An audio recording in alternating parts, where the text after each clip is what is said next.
Yes. How do we know which one's mine? Okay. You're live now.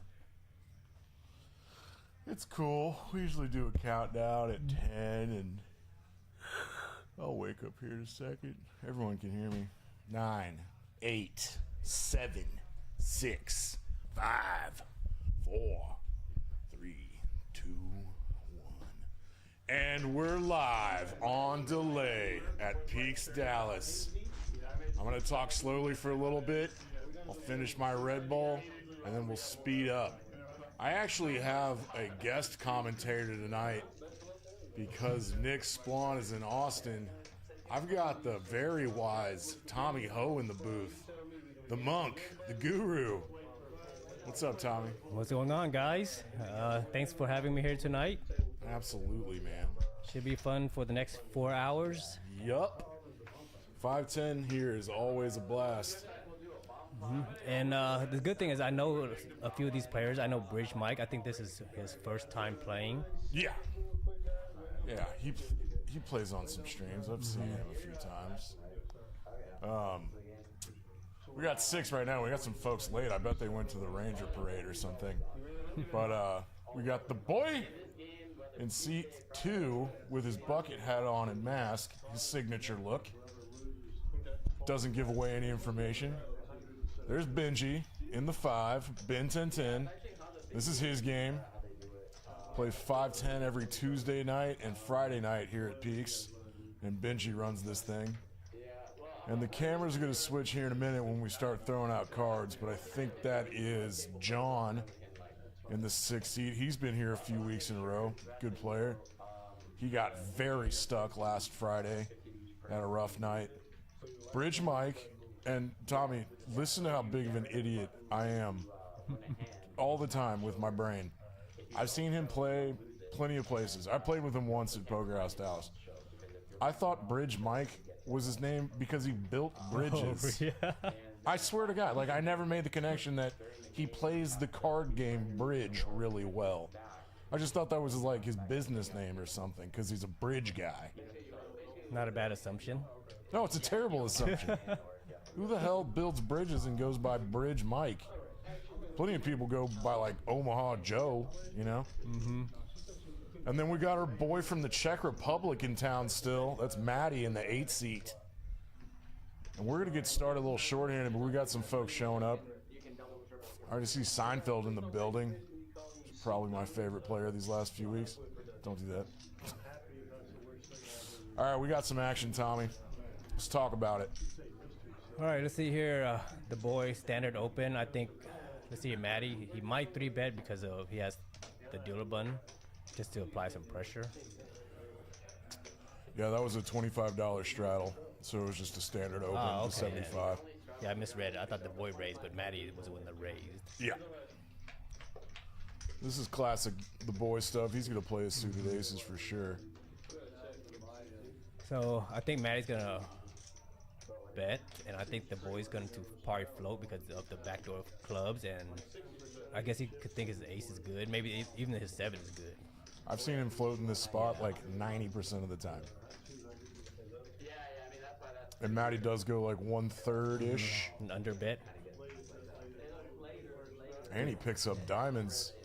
His 10's still good. His hand just got prettier. The boy really I wonder if he needs to hit one of 2 aces on a river or start thinking about a bluff here. The 6 isn't great for Maddie's range. I mean, he's on the button versus big blind, so it's kind of neutral. Like, yeah. His specific hand, Queen 10 of diamonds, it's incredible. I don't think the boy, well, I guess. There we go. There you go. I foresaw this. Start running a bluff. Oh, no, he just called. So Maddie sized up on the turn and went 300. I think the boy Yeah, I'm not sure what the possibly let it go on the turn. I know we would. I'm not sure what we are not thinking. as brave as the boy. Yeah. I mean, you might, but that man is not afraid to put money in the pot. This goes check. Maddie's not going for thin value against the boy. And maybe you're right. Maybe Maybe the boy thought his ace high was good there. Yeah. I guess he's thinking putting Matty maybe on some king queen, just maybe broadways that didn't hit the 10. Queen jack of diamonds. Yeah. Maybe. Yeah, some more draws came in on the turn, so ace high is still good at some frequency. Yeah, because the 6 really doesn't change anything, so he thought ace high was good on the flop. Yeah. The board texture didn't change on the turn, so I think the float was standard, I guess, if he was assuming he's good on the flop. So 6-handed, Oh, go ahead, sorry. we should see a lot more action and a lot more aggression with 6-handed. So this should be a lot more interesting. Yeah, because effectively under the gun is now the low jack, and so they're going to be playing the low jack range as the under the gun range, and effectively everyone's range is wider than a 9-handed game. May not be completely obvious to everybody, but Nick Splawn would make fun of me for saying that.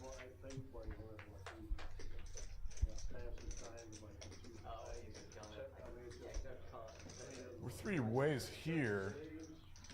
A couple guys flop bottom pair here. Sebastian. Oh, pardon me. All in Bastion. I totally forgot to introduce him too because he's a brand new player I've not seen before. It's first time in. Yeah, I have never seen him play either, so I don't have any beads on him as well. Yeah. This is already an interesting play by Matty.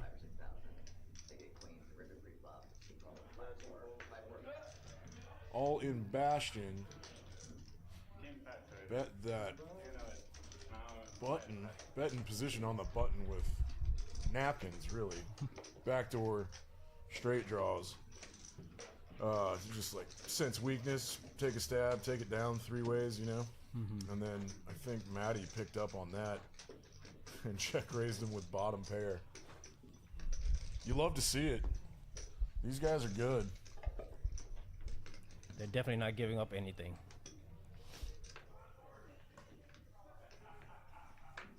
What you mean? Well, if they have anything, they will fight for it. They're not just gonna. Oh roll yeah. over. Yeah, everybody's stickier. Everybody battles more at 5'10". Everyone bluffs more. Honestly, if I had the bankroll, I would play this every day. It's just a much more interesting game than 1-2. It is. There's a lot more strategy, definitely. Yeah, it's deeper. Just overall deeper. There's Seinfeld. Take the 3 seat. Sit in front of Benji so they can battle. Those have been some of my favorite battles in the last few weeks. Benji versus Seinfeld. I'm gonna pull up the duder here.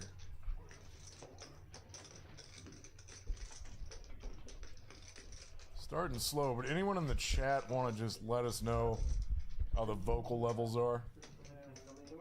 Oh, they're fine. Okay. All right, we have our 7th. This is Dan Simone, Rain Dan, at Peaks Dallas live on delay. For people tuning in, I got a guest commentator tonight, Tommy Ho. You're the drunk and the monk. The drunk and the monk. Except I went too hard last night during the 1-2-5 stream, and then I got on the table and punted so hard. I ran one of the most ridiculous bluffs I've ever ran in my life against Ben. It was literally Jack 3 offsuit that Seinfeld just folded. I called a raise in position from like a raise from under the gun against Ben, just to like purely try to bluff him. Like it didn't matter what my cards were. Yeah. I was gonna see a flop from my range and check raise him, and then just go 3 streets. And I got snapped off. It was awful. Did he have a good It was like hand? $900. Yeah, he had 8s. A set of 8s, or he just picked you off with a pair? He picked me off with a middle pair. Sick read. Sick read is right. All right, I talked through that whole hand. Sorry, folks. Just remembering my blunders from last night. Get down here at Peaks, man. You can catch me late night punting for sure after streams. We stream every Thursday, Friday, and Saturday now. And actually, I just got a text from Jello. The next gen kids, you know, YouTube famous young vloggers, they've got a stream. They're gonna put together a stream on Sunday. They want me to commentate, but if I do it 4 days in a row, I might die. But yeah, Peaks, easily my favorite room in Dallas. We've got 1, 2. All of our little details are on that ticker down at the bottom. Obviously, my favorite part, Tommy, is the bar. That's $2 beers and $5 mixed drinks. Anything you want. Nice perks here. And free food every day. Yeah, and dinner catered nightly for us degens that forget to eat. Look at this. All right, so we have a hand, Benji and Maddie. We got Benji in the cutoff, standard open.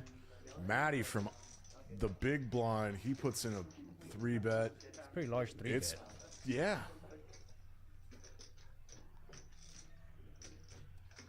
So, of course, now 5x. Yeah, that is big. Benji doesn't like giving up this easily, so I'm going to assume he calls, but this is a hand that's not really good to call a 3-bet with. You get into a lot of trouble with these kind of hands, so he might consider 4-betting. So I think Benji might 4-bet versus calling. Yep, there's the 4-bet. Benji hates folding pre-flop. Yeah. And in the cutoff against a big blind 3-bet, I don't think King Queen off is a 4-bet bluff candidate, but I'm not the biggest charts guy. And Maddie with suited ace jack of hearts is definitely gonna want to call here against Benji, because Benji will bluff pre-flop. Yeah, which he did. So this hand King Queen is falls into that category where it's not strong enough to call, yeah, but it's too strong to fold. So you're better off taking initiative and putting in a 4-bet versus calling, and then you really playing lost. So I think the better play, of course, is what Benji did, was to 4-bet. I'm with you on this. I'd put that in a 4-bet or fold category. Typically, it's not in these positions, though. Like, yeah, I guess the configurations are different because we're going 7-handed. You typically see that done with King Queen offsuit out of position. I think out of position they would do it more with suited hands, but in position is. I mean, in position, if you have King Queen suited in that exact spot, you get 3-bet 5x'd by the big blind, and you're in the cutoff, you're standard open. If you have King Queen suited, you're gonna see a flop, right? Yeah, he's calling. Yeah, so King Queen suited, you could call. Yeah, in position. Man, that's a really fine line. Like, want to get possibly a solver out and see how you would, like, is it EV negative to just call that 3-bet in position with King Queen off? Like, it can't be that big a difference. I actually think it is, just because of when you're calling 3-bets, you tend to have more suited so that you have more playability on the flop. Even if you flop a backdoor flush draw, you could do something. Versus King Queen off, if you don't flop a pair, you pretty much don't have anything to play with. Yeah. And Benji played that one exactly how I expect Benji to take down a pot. That flop was trashy. He's got all the queens plus. Put in a C-bet and get the fold. We got some rags battling. Big blind versus straddle. All in Bastion's got the best of this, but the boy's got a gut shot to a 5. And this has gotten big for some reason. So the boy made it 100 pre-flop after the big blind limped. Okay. Let's see what's going on here. This is getting very wide.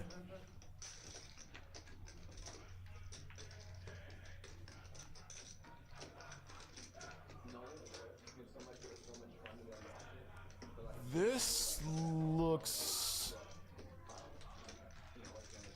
There's a possibility that the boy might make a move sized here. Down from the flop bet sizing, which is interesting. I think the You boy, don't see that very often. I think it's going to throw the boy off, right? well, so Sebastian let out on the flop big. So that means I think that it's hard for him to have a flush draw in that position, in that kind of spot. So I think the boy could, if he wanted to, probably make a move here and rep the flush. I mean, I always get tricked by that when someone like sizes down from their flop size, their flop bet size. I always think that's weakness, but I've gotten in trouble sometimes with like people trying to milk you in a weird way.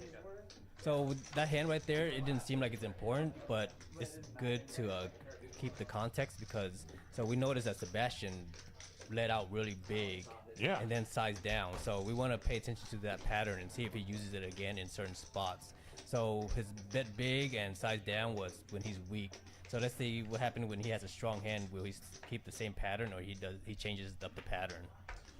I mean, flopping a pair of eights, I get it, just like putting in a protection bet against overpairs. But going that big, just straight potting it, leading flop is really interesting. So yeah, I'm with you. Let's see what happens. Yeah. So this is something we should keep in mind for later down the road. We got some battlers with some cards going three ways.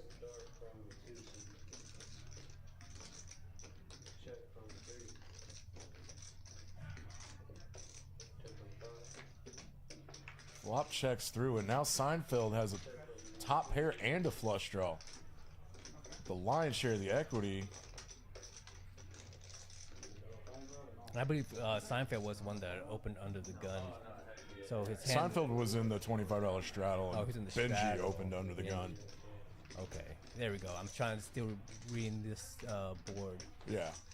Seinfeld goes a little less than half pot here. Pretty standard when the flop checks through, right? And Benji doesn't want to try to hit a 7, and I don't blame him. It'd be a one-liner, and he's not getting paid off with implied odds. You know what I mean? Like, Yeah. you less frequently get paid off when there's a one-liner that hits. And plus, some of his outs could be counterfeited because there's the hearts and the spades. So Yeah. Like, your outs might not even be live, and you're not getting paid if you hit your straight. So. yeah, so he doesn't have many clean outs, and then not getting paid is just not enough implied odds. Benji thinks through that faster than I can say it. Obviously. But this is just like another day at the office for Benji playing these stakes. And he started playing for the first time with me in a 1-2-5 game, Patrick's private game at Poker House like a year and a half ago. Now he's playing 25-50. What a boss.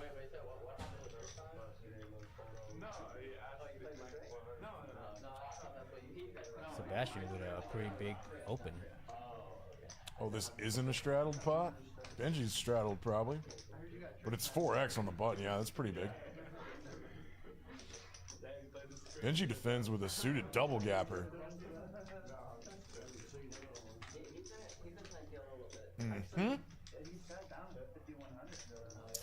That is Benji's flop all day.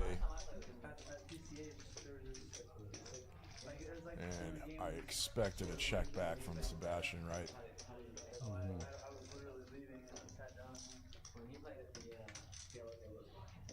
Sebastian now picks up a gut shot straight draw to the king and starts running a little semi-bluff here.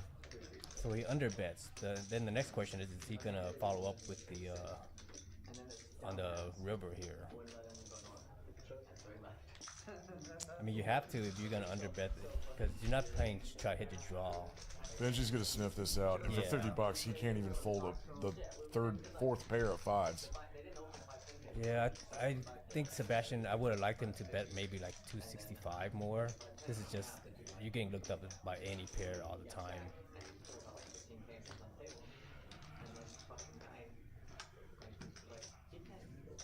Yeah, Benji's getting like 7-1. Yeah. I think had Sebastian bet maybe like 265 or 215, he would probably got Benji to fold, but that 75 is just not enough for Benji to fold.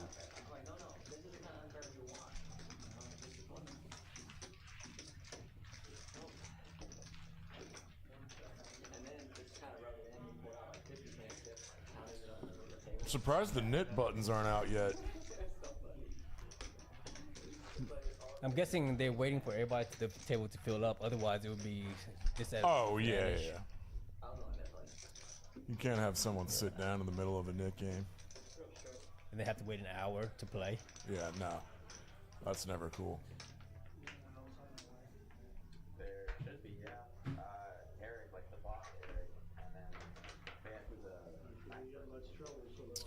I love seven-handed, though. We got a straddle on to 25. The boy on the button is trying to take these blinds, and he's getting 3-bet from Seinfeld with ace-queen offsuit.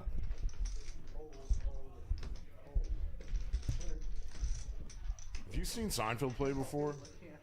This is my first time for seeing him. So I played with Maddie a few times, just Yeah, randomly at TCH. Yeah. Then I've never seen Sebastian. All in Bastion. Yeah. Bastion. All in Bastion. Seinfeld, I think I've seen him play here on the stream a few times. He's Really creative.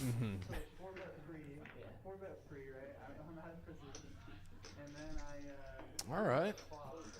Limp for 25 with 8-7. Oh, the boy's getting sneaky. Oh, this is gonna. Lee. Yeah, this is where the boys kind of. The boy's thinking he's sneaky right now, and he's gonna raise for sure. This is gonna be a squeeze city with kings. A limp re-raise in the cutoff. You rarely see this. The boy just has 1,000 behind right now. This is gonna be like 5, maybe.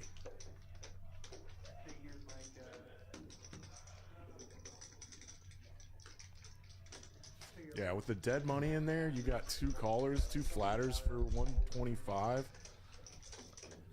Pot's already 430. Usually in this move, yeah, you just pot it, pretty much. So if you This want looks like 550. if we want to think, why did the boy limp there? So Seinfeld's on the button and Benji's in the small blind. So I'm assuming the boy assumed that one of them is going to raise pre-flop. Oh, yeah, for sure. I mean, that's usually why people limp re-raise. If you got, like, situationally, it sometimes makes sense. Like, if you have a really action table that the opening frequency by the guys behind you is so high, and maybe you don't want to play kings out of position for some reason, you see this more often at 1-2 these days, doing a move like this. But yeah, I thinking Seinfeld might just want to bring these other guys along, maybe.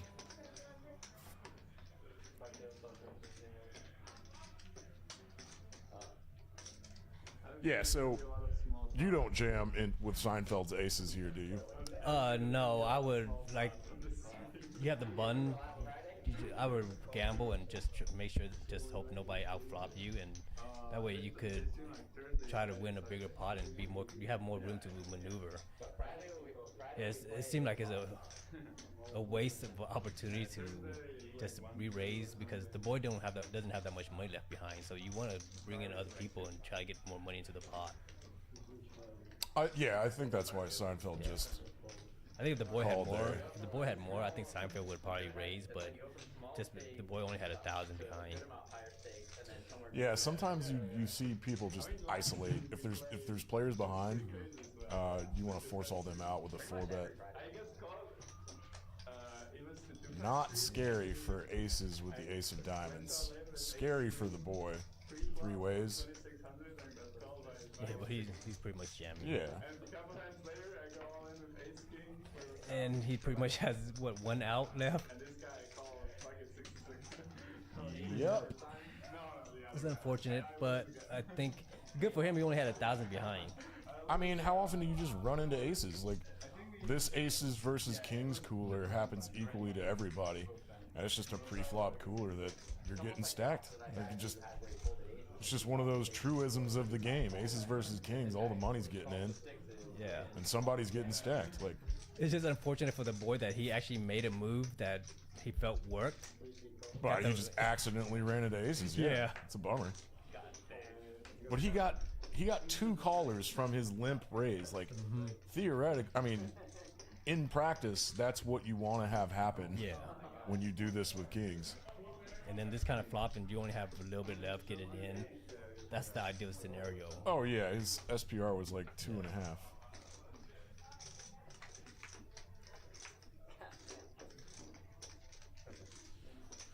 And the boy's just grossed out. I think this has happened to him a couple times recently. But I think Seinfeld's kind of a genius to get some more money in the pot. Yeah. Bringing the other guys in behind. Like, he's in position. People with aces, like, don't want to get sucked out on. But the guys their ranges are capped because they just called his initial 125 raise. Yeah. And didn't 3-bet him, right? And so he just has to avoid some stuff with aces. And he's got more money in the pot. Like, he can play really well post-flop and just is like, yeah, I'm not afraid of getting sucked out on. Yeah, being in a position helps because then you get to see the other players move, do something before you have to do anything.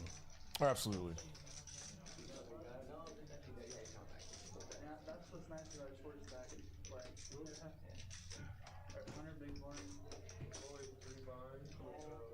Oh, it's a lot night? Luke, is that what you were saying? And Benji's, we set aside Benji's personal pepperoni pizza.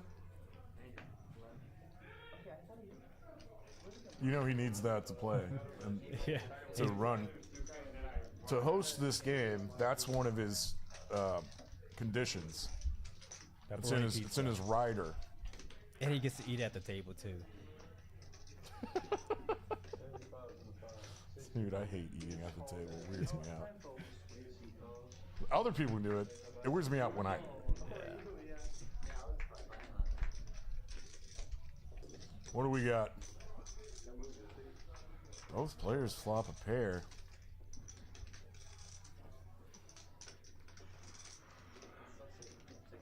Maddie's gonna lead flop. This is his flop as the straddle defender. I called a raise from Benji to 75. So far we're seeing a lot of leads coming out. So that seemed like the standard that everybody's trying to adopt for this session right now. Oh, do you think this is contagious? This move will permeate throughout the table strategy? It might. Some sort of meta game that people are going to start trying? I mean, typically, game flow stuff, you check to the initial raiser. And leading, you need some special reason to lead. Matty feeling like flopping top pair here on this flop that favors him. Yeah, if I was Matty, I'd probably overbet in this spot here because there's the missed flush draw. So I think Benji will probably call lighter. Instead, Matty is deciding to target a 6 or a 7. Benji's like, you're giving me the best price again to call with my 6 here. I agree with you. I mean, I've definitely seen Benji overbet pot when he rivers trips. So this doesn't look like trips to Benji. Yeah, plus This looks like, it doesn't look like a missed draw either because you would assume that Matty's bluff sizing would be bigger than this. So it's like sneakily value heavy, you know? like if you wanna say play the player, like we know Benji tends to call lighter, and it's, especially on this board, there's so many bluffs out there that I mean, so many draws that could miss. Maybe the only 7, but I think overbet Benji would probably call it as well. Like the only maybe bluff that kind of got there was maybe 7-9 or something, and then now Benji's 6 loses to a 7. Yeah.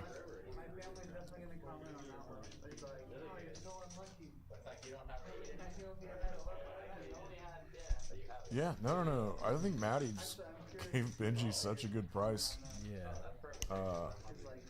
That he had to call with a 6 there.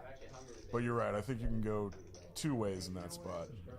Typically, if you're going to run a bluff, like if you had a bluff candidate, you're sizing up on that river.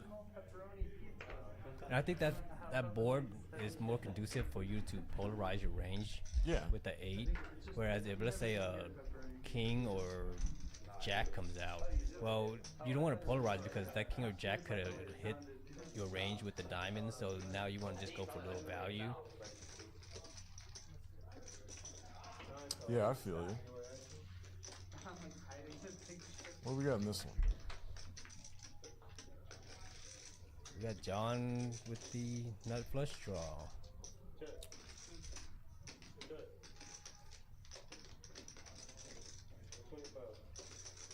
I took my eyes off the screen for a second, but I did not notice the pre-flop action.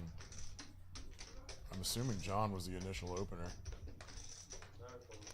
Well, Seinfeld's in the hijack, so I have to assume he opened and then John called. Yeah, Seinfeld opened 75 and John called. Okay, yeah, that makes sense. That hand was pretty standard then.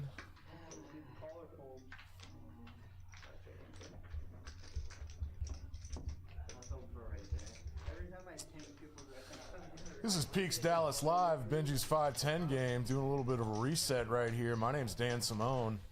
My name is Tommy Ho. We're talking poker tonight for the next 3.5 hours. Playing 7-handed, which will call for more battles, more stickiness, more bluffing, wider ranges. There's Benji's pepperoni pizza. This is personal pepperoni pizza. Kevin McAllister sitting there. So folks, we are playing the 7-deuce game. And if anyone's not familiar with that, if you win a pot and show the table 7-deuce, everyone owes you $50.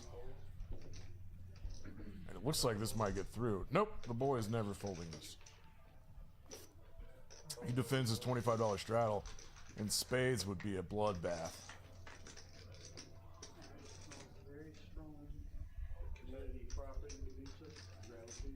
I think Seinfeld should win this hand.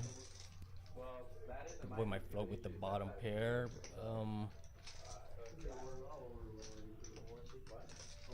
This is always pretty uncomfortable.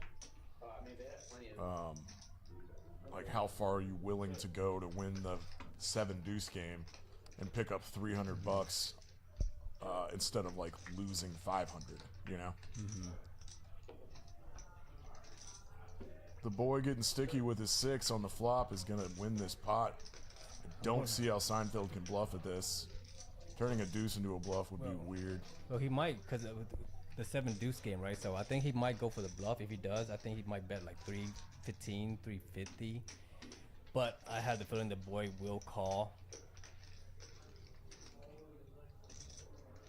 Mm-hmm. He still he gives up. Yeah. Yeah. I think You that got a little showdown value with the deuce. Yeah. He tried. Yeah, no, Seinfeld's very, very smart, and he did that math in his head. He's like, okay, I might win $300 extra on top of this pot if I get enough fold equity and get the boy to fold whatever he called the flop with on this river. I mean, is it worth it? Because those are basically just extra implied odds that you're adding to your pot. It's basically just like dead money if you win, you know? Mm-hmm. My brain feels unstuck. I'm trying to grasp all this. It's been a while since I've commentated. Yeah, man. I'm a little slow right now too because I didn't really sleep. The game was awesome last night until like 4. Yeah, I've been on daddy duties all day. Haven't had a chance to rest yet, so this is actually my rest time. That's important. $25 straddles on. John's going to open with ace-9 of diamonds. Bridge Mike's playing his first hand of the night, calling 75 with king-8 of hearts. The boy's going to make a call. Seinfeld's going to make a call. We're going 5 ways. Got some similar hands in there. All the equities are pretty evenly spread. No one's got a deuce. The boys' jack is the best right now. No one has a spade either. Where's the queen deuces? Hands probably gonna. Shacks. John doing this 5-way with just backdoor diamonds, if you're gonna put a c-bet in here, is pretty suicidal. Yeah, I think this is gonna play standard, and everybody's gonna check through, it, and the boy's gonna take it down.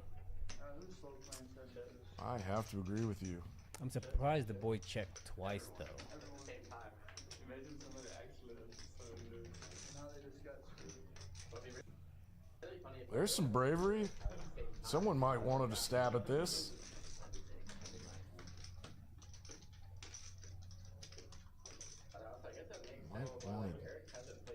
Might have wanted to, and he did. Oh, it was a good check by the boy. He got all in bashing to make a bluff at stab at the pot. Picked up the extra money. Whereas if he It's nice when that works out. Yeah, because if he had a bet, everybody would have folded. So, good play by the boy. Yeah, there's not too much like sound theory going 5 ways, especially at 5-10. Like what I mean is like at 1-2 you go multi-way like all the time. Yeah. Right. And so there are like multi-way pot strategies for like live games, but it just happens less frequently at 5-10. So I think people get a little more creative instead of just like you see so many 5-way pots just check through the river when no one has anything in 1-2, but that would like never happen here. So yeah, I like the boys check there with a medium jack.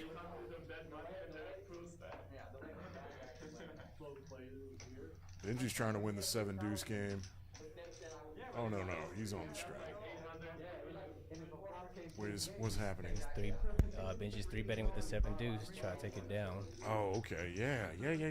Bridge Mike defends.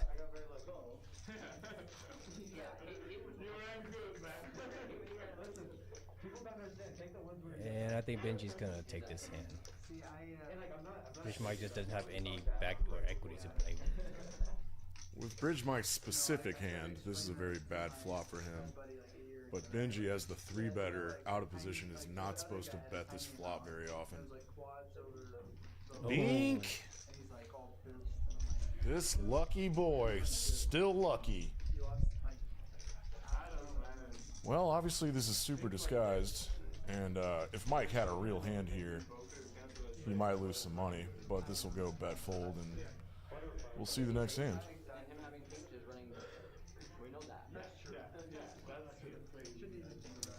And Benji wins some extra money from everybody.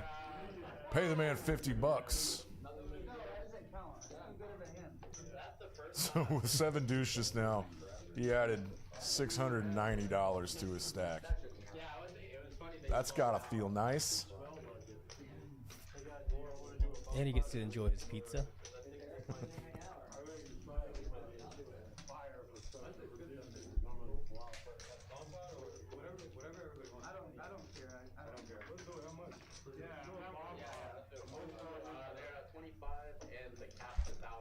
I wonder where Scott and Amy are tonight.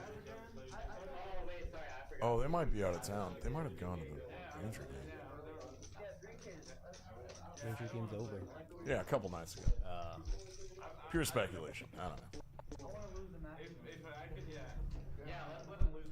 There's staples in this game. And we're playing our first bomb pot of the night? Is that what I'm seeing?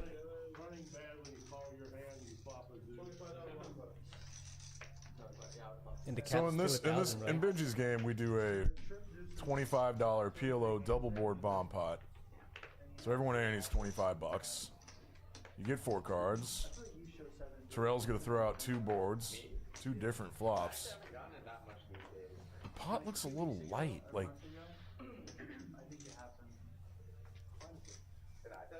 There's not enough money in this pot. Oh, never mind. Yeah, there is.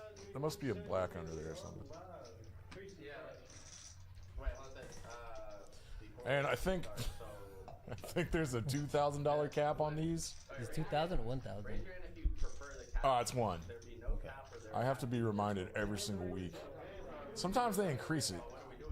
And then in like the stream last night, the 1-2-5 to come in game with the dealer choice button on, you can just, when you get to choose the game, every orbit, whoever has the dealer choice button, they can just like change the caps whenever they want to. So the cap means people watching are familiar with this little structure. After the flop, you can only lose $1,000. Like once you put $1,000 in, no more betting. It's still pot limit though, and I probably just confused the hell out of everybody. Anyone got quads? Let's see here. I don't see anyone with an 8. Just a quick scan of the hands. It's hard to see. It's hard to know who's gonna win this hand. I think I always just go with the equities. Like Benji got a very baby flush on top, and John on the bottom's got now a full house with 7s. yeah, it's probably just gonna check down. No one has anything strong enough to bet. Oh, yeah, John already had a full house, and anyone with a bigger pocket pair. That was kind of a strange bomb pot, because usually the hands, you end up with stronger hands at the end. You have way more cards, obviously.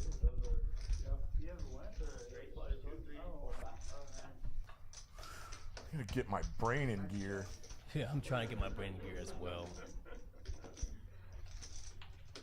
Yeah, Nick Splon is kind of just like hype man dude that you know, will yell in my ear and wake me up. There it is. There's the knit buttons. I guess we are only expecting 7 tonight. This is the first time we haven't filled this up. Something must be going on tonight. The Rangers parade and the party probably. Friday night party. Yeah, I think it's Ranger driven. Yeah. Because last week we had a second 5-10 table out there with alternates jumping into the stream when someone got knocked out, which was awesome.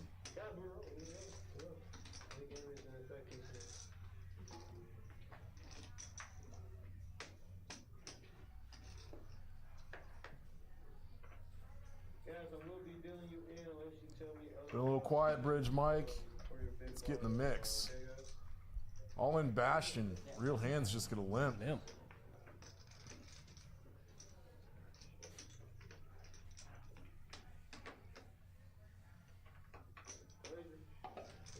The boy limps as well. This is definitely not your standard 5-10 game with limping and multi-way pots.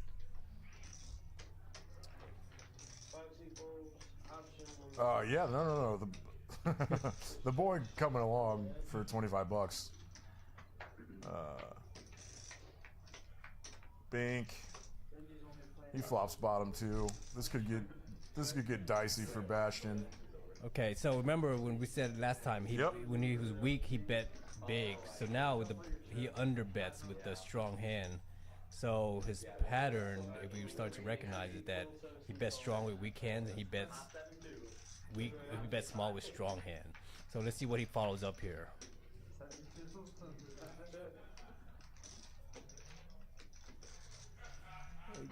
Goes pretty strong. So which is the inverse of what he did the other time, which is he let out big, and then when the flush hit, he bet small.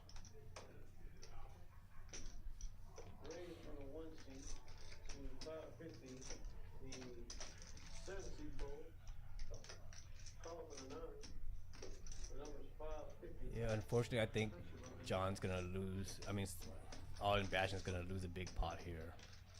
I think the limping. Oh, this already got really big. Yeah. Oh, he got saved. Oh God, that's rough for the boy, and he's gotten cooler twice now. Yeah.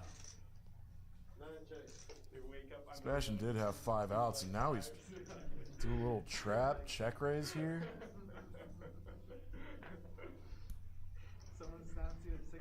And this ace queen is disguised. Like, the boy will never see this coming because Bastion just limped in pre-flop, you know?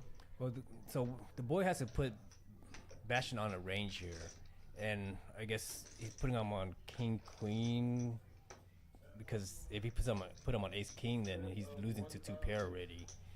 So he's pretty much putting him all in, I think, 1,000. Oh, the boy. Ah, 2 gross coolers already. So as a player, if you're paying attention here, so when you see a showdown, it's very important to pick up on players' patterns, and if players start noticing Bastion's patterns, then and seeing the hand that he has an ace queen, then they should be able to recognize that he bet big with weak hand and strong. I mean, bet strong with weak hand and small with strong hand. Given that they already saw the ace queen already. You're not supposed to say nice hand. Sorry, trying to get the word out of my mouth is having a hard time tonight.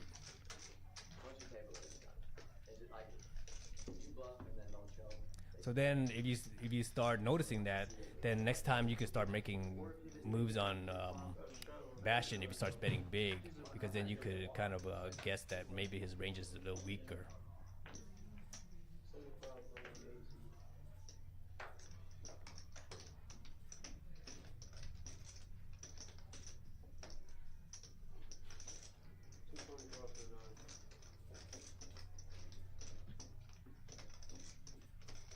Wait, Matty raised. Bastion 3 bets and the boy 4 bets. Let's win that 7-deuce game, Bastion. Let's get it through. Unfortunately, ran into queens. Yeesh.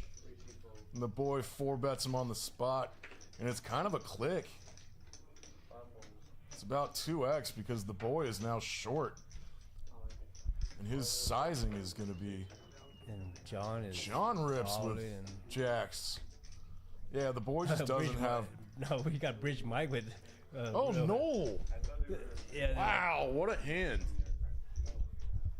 This is a tough spot for Bridge Mike because you have a raise, a 3 bet, and a shove, and now you're looking at ace king suited. Standard. Oh, wow, yeah.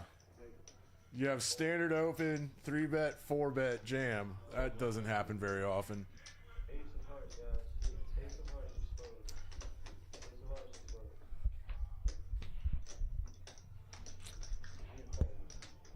Oh, okay. Oh, goodness. I thought that was a call.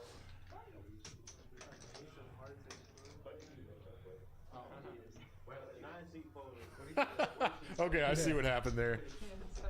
Bastion, all-in Bastion just made change for himself. Okay. But it looked like those chips came over the line. It looked like a call. He was like, no, I can't call. And he just showed 7-deuce. All right.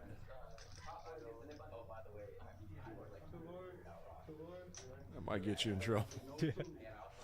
All right, this is brutal, but the boy deserves this one. Yup. Wait. Uh-oh. Oh, no! The boy is just running into it, man. It would be miserable if we see a jack here. This is not fair. It's not fair if we see a jack. Goodness gracious. All right. Ah. If he had lost both of those runs, if that jack had come out on the bottom, I know I Head scored explosion. 3 times like that in an hour, I would go home. Yeah. I was just like, how could I recover from this mentally? The universe is not on my side tonight, type of thing. And once again, the boys. Oh yeah, no, this kind of flip-flops from week to week.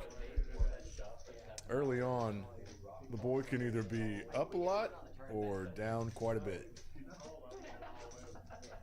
He's always in there mixing it up. He's a high variance guy. Well, the good news is the night's still young. Loose aggressive is his game, and he does it really well. Laggy. Loose aggressive. All right, all in Bastion. Oh, and he does it again. He's just going to limp a premium hand under the gun. 25. Don't really see him as the type to do some limp re-raising pre-flop Curious if he might do it right here. against Benji's button opening range. Okay, no. Yeah, no, he'll see a flop, and he's got Benji's exact hand dominated. It's almost an 80 to 20 favorite. And he picks up second nut clubs. That's nice. So Benji's probably gonna bet like 75, 80. Good call, man. Low paired board. 75. Call. I wonder if Bash is gonna lead out if he hits this club here, or the king. And if he does lead out, I wonder if he. Interesting. So he bets. He checks. I mean, this could be a double barrel card for Benji. Yeah, if he puts bashing on maybe a pair, pocket pair, maybe 7s, 8s, 9s, then Benji's probably gonna rip this, fire to the turn and the river. Yeah, I think Benji went Yeah. 400 here. Goes 300. With top pair and flush draw, Bastion is having a time. And this is a terrible card for Benji. It's actually good for him because it saved him. He knows that he has showdown Oh, value. he can check back Yeah, river he's probably now. gonna check Yeah. back and hope that Bastion missed the flush draw. Or was on a pocket pair and didn't believe. Yes, Bastion, considering a small lead here. This is going to look very strong to Benji. This line is very strong. And the sizing on the river is very suspicious. And he got priced in again. I don't think Benji could ever suspect that Bastion was that strong there. Yeah. This is the third time tonight that people size down on the river to price Benji in and target like second and third pair. And Benji just had to make crying calls. That would get old really fast to me. In that spot, I actually like the sizing down versus the other one where you could actually polarize and try to rep miss flush draw. But I think this one is it's harder to rep a miss flush draw here in this spot. I'm pretty sure I like leading the river there.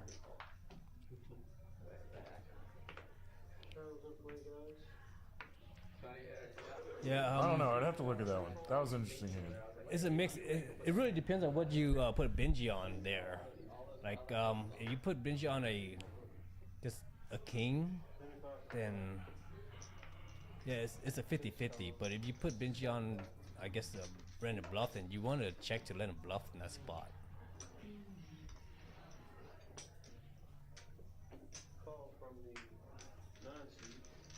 All right, we got stuff. A lot of low connected hands in this four-way pot. Great flop for John, considering everyone else's hand. Yeah, even four ways when this checks around to me on the button. I'm kind of sizing up.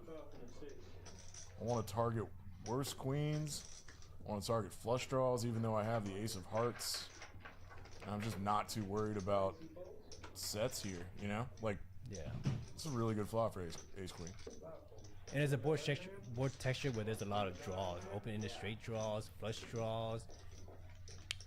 So, I mean, even like a 10 jack would probably float you because they have backdoor straight draws. So it's a good board to Yeah. bet. Yeah, you're getting called by good tens Yeah. there too.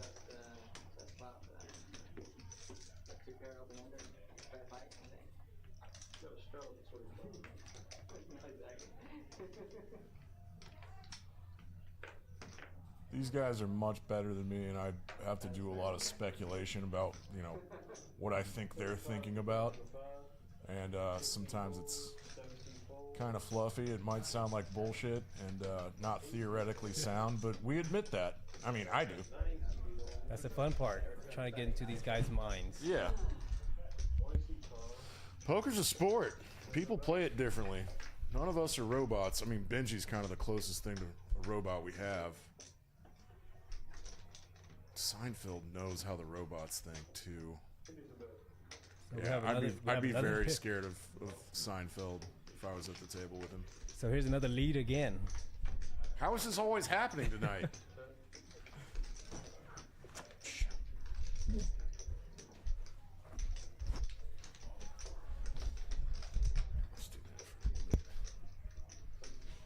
All right, the boy led for some reason I can't surmise right now, and then River's better pair. It'd be funny if he bets like 50 or 75 to price Benji it again.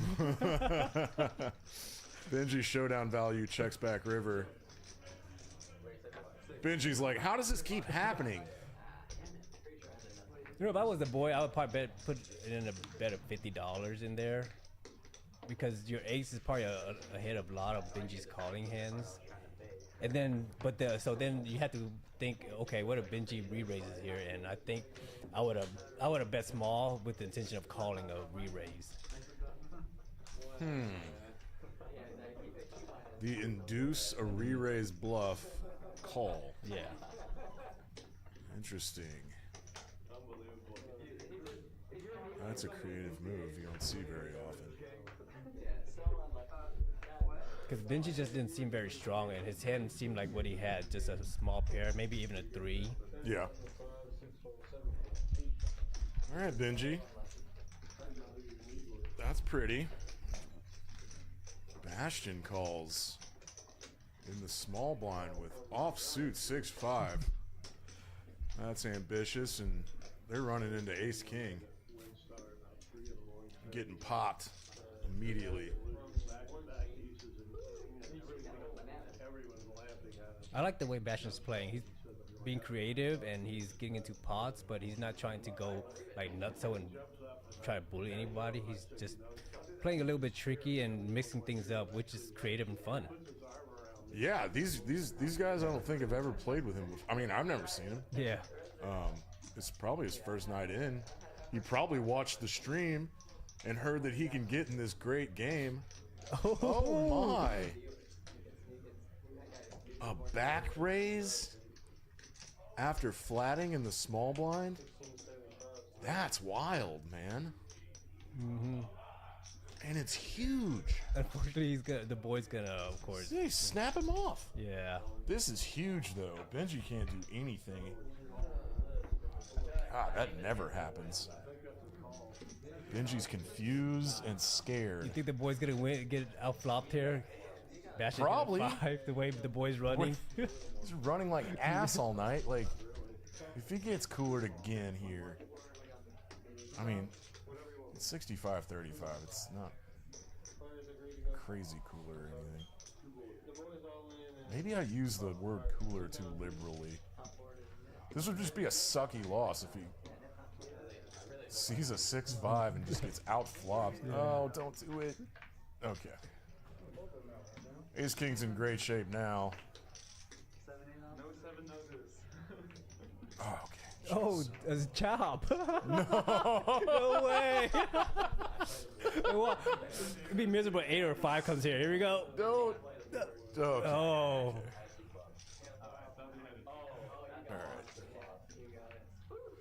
All right. Oh, at least the boy's getting 3/4 of this. Yeah, the poker gods wasn't that mean in this hand. Oh, Sebastian, don't do that. Okay, God, Jesus. I thought he was not going to consider that he chops the top and muck his cards. Because that's happened. That Alright. always sucks. So this definitely set the stage for a lot of things down the road. Now that everybody sees how Bastion's playing this hand. Everyone at the table is thoroughly befuddled right now. Now that everybody's starting A to... small blind limp back raise, essentially a jam. I'm racking my city dump of a memory to think if I've ever seen that in my life. I mean, definitely not with 6-5. Yeah, this is the first time in my life I've seen that with 6-5. Easily. And I'm not sure if he had any fold equity with how much the boy 3-bet and how much he had left behind. No, he didn't. Like, the boy was basically priced in. I mean, if Sebastian's never played with the boy before, he can't really accurately, know how wide the boy could make that 3-bet squeeze from the straddle, and he ran into ace king. But I can't really think of like how wide's the boy's range doing that move in the straddle, and what portion, like the lowest portion of that range, does he fold to 1,000 more when he already has 400 in there? What do you make it 300? Okay, and he kind of had some fold equity with that move, but against the boy, it's very risky. Well, if he starts running good right now, Bastion's going to start cleaning up the table. He's getting paid off now. Yeah.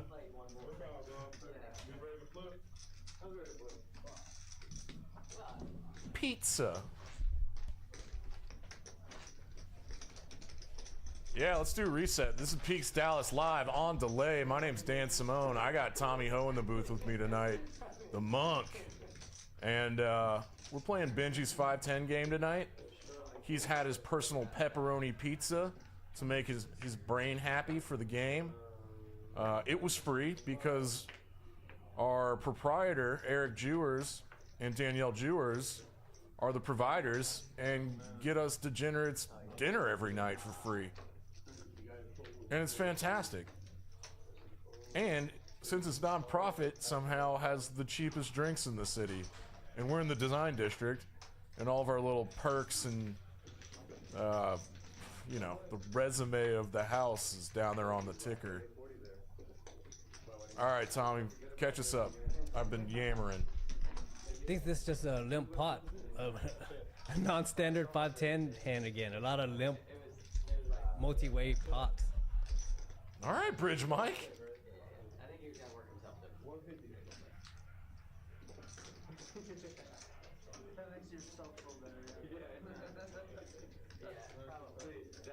So Bastion bets his bottom paired. Oh, Bridge Mike led for 150. Ah, okay. With backdoors, backdoor air. I think Spawn would call this backdoor Jesus. I think if a club comes, he's gonna try to rep it. He has the ace of clubs, so he's gonna try to rep the club.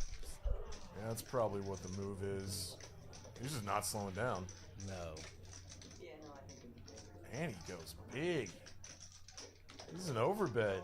You can't really imagine that Bastion's that weak. Just have the bottom pair there. Oh, this is a function of him getting rid of his knit button. I love that. He's not going to lose the knit game. If we didn't explain earlier, the knit game is if you're the last person to win a pot and you still have your button by the end of it, you owe everybody $50.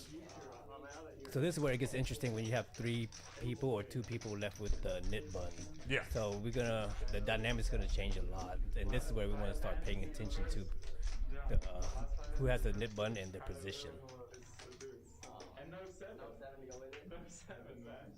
So I think Matty might play this hand just because he's in position against the other 2 knit button guys, not knit guys, but knit buttons. Knit button guys. So that way it gives him an advantage against those 2 guys that he could try to get rid of his button before they do. And this is a 6x squeeze. Yeah. Not squeeze. 6x ISO to the limper. And there's dead money in there with the straddle, so he basically pots it. Yeah, we guessed it right. Matty doesn't have a strong hand, but he's trying to use his position to get rid of the knit button. And I think he might be able to. You got Seinfeld out of there. You got Benji out of there. You got John's trash out of there. There you go. Oh, and it was such a good sizing. He hits Bridge Mike's Yep. Jack 10 of hearts to fold. Gets rid of the knit button. You saw that coming, dude. Yeah. Now we're down to 2.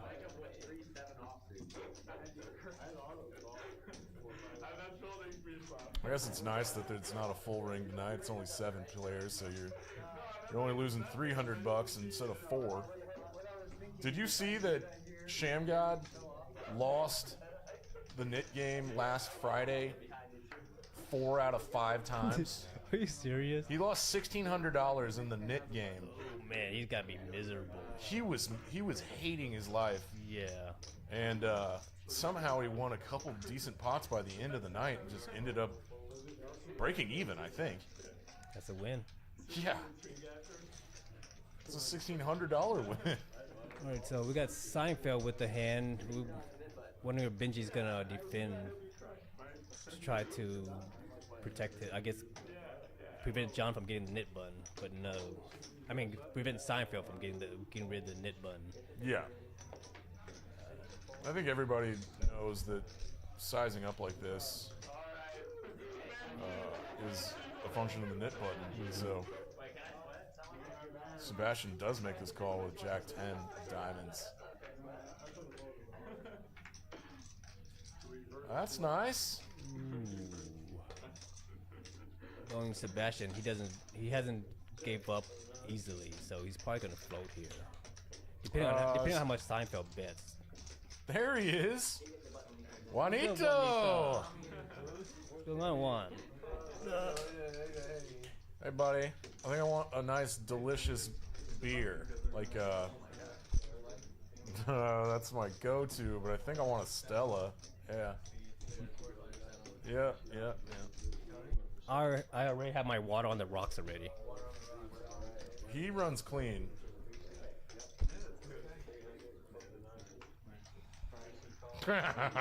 Oh.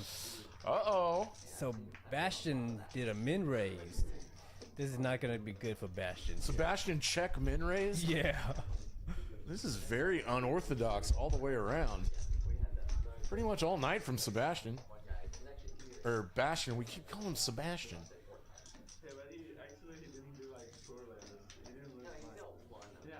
This is not a great card for Sebastian I mean, Seinfeld's supposed to bet here. I would check if I was him. But it makes it less likely that Seinfeld has an ace here, and yeah, all in Bastion snaps him off. Oh God! That's very, very unlucky.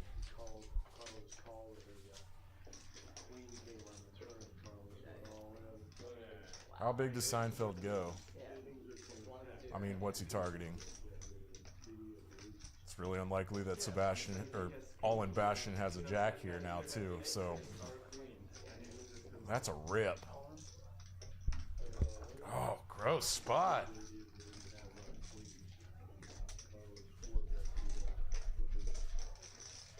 This is a cooler. Yeah. The problem that makes it tough is because Seinfeld has a nit button, which opens him up to be bluffing more. So this is where Bastion is kind of contemplating: is he bluffing here in this spot?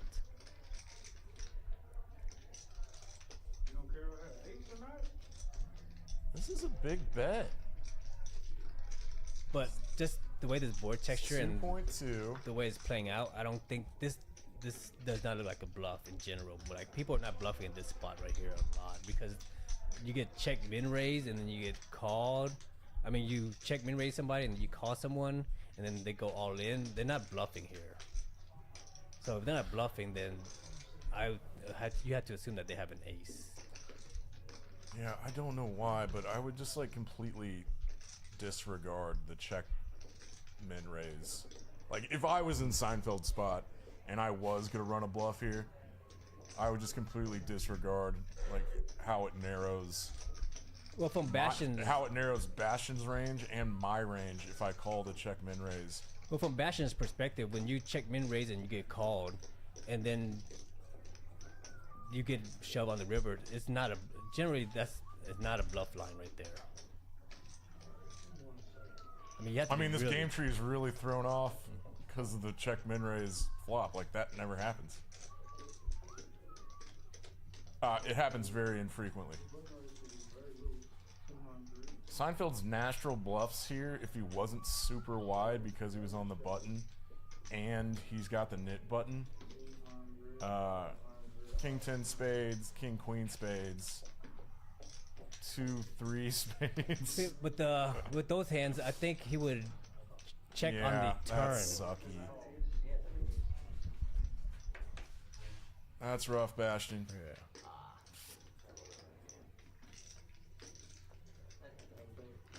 It's probably the knit button that threw him off. That game makes this game tricky. A game within a game.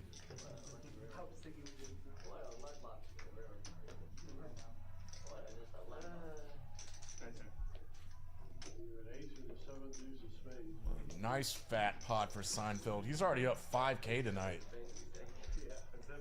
And he's the only winner. Ayah. Is Hefe coming in? Is that the provider?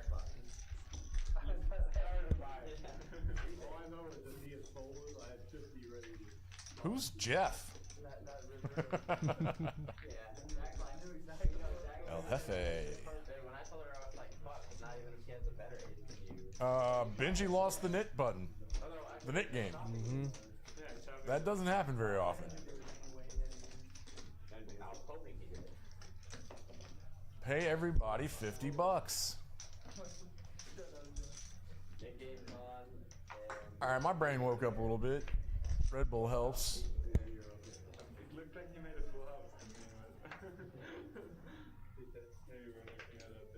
Wonder if there's any Brie pizza left.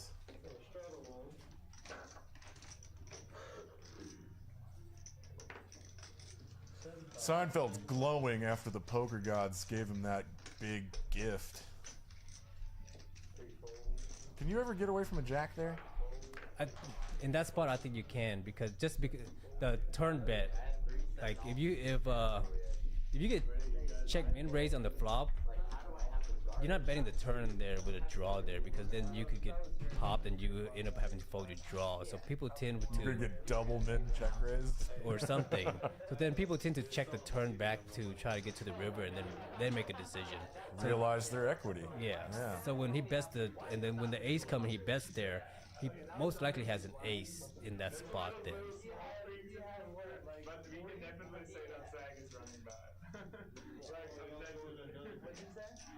What was the flop? Ace Jack 4?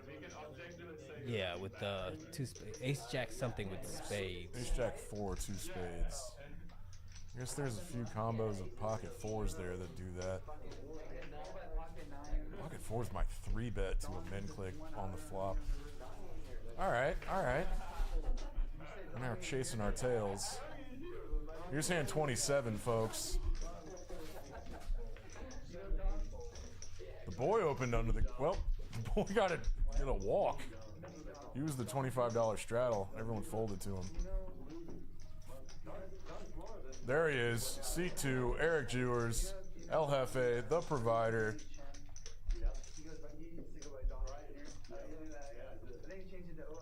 He's in here to mix it up. I wonder what his mood's like. Probably wrong about this, but like... My intuition is that Eric's style and strategy is mood dependent. It's also drink dependent, and that hasn't been happening yet. So this could be pretty solid. Yeah, I think he's sober right now, right? Yeah, he's a tough player.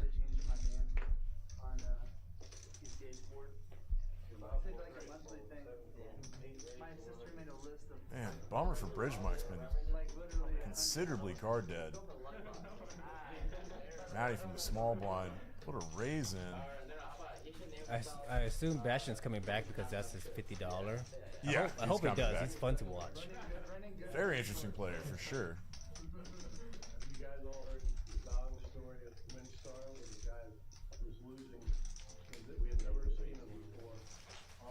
And I like players like that because they don't play your standard 5-10 lines. They don't do the same thing that everybody else does, which is fun and makes things different. Of course, if you're wrong, you end up getting crushed. Yeah. If I was playing, it would just cause confusion for me, and that's a great place to win money off me.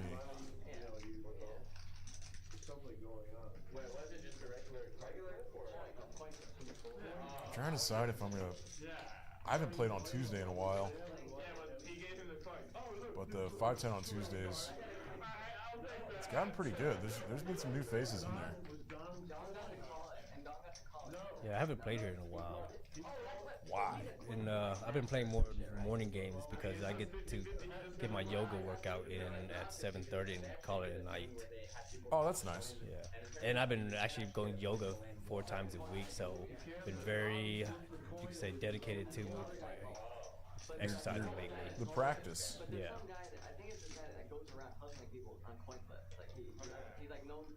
Seinfeld's contemplating a king high hero call.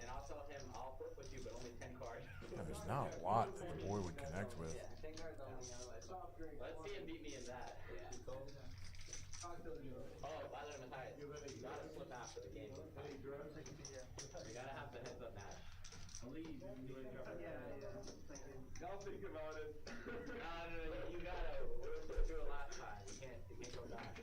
How about the Do Mavericks? we have a new player? Oh no, that's No. that's a floor chipping up. The Mavericks look really good. I don't think we can sustain our shooting percentages, but these first 4 games have been awesome.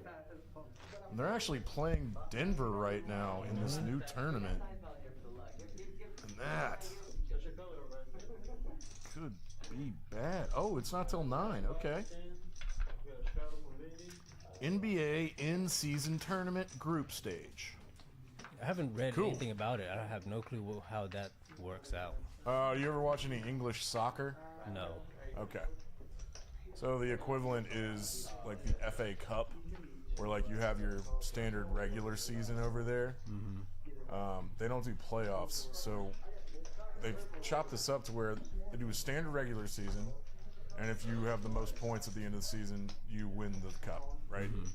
They don't have playoffs. It's just like 38 games. Who is the best out of 38 games total? You win. So at the same time, they do a concurrent tournament that's basically like a big playoffs, right? And so now the NBA has adopted this, doing an in-season tournament that'll have, you know, a fun trophy and some bragging rights, but it's completely separate from the regular season. Do the records carry over into the rare? Do the records count? No, it's completely separated. So basically, they're pausing the regular season and Yes. playing a tournament. Yeah. There's like 4 games in November that are for this tournament that are spliced into regular season games. Interesting. Yeah. Benji, 8-6 offsuit, takes down a big one. I think he was just getting out of line. Oh, no, there's a flop. He flop bottom too. All right, I'm going to start paying attention to poker again. And the only one in the green is Seinfeld. That is a dynamic I have not seen in a long time. You have like one big table captain bully and everyone else is trying to get unstuck. Oh, I like this player stats we have here now. Yeah, you haven't seen those, have you? No, I haven't. We can do this 1 seat at a time now. The boy! Let's get it! Hefe's playing snug already. Seinfeld's playing snug.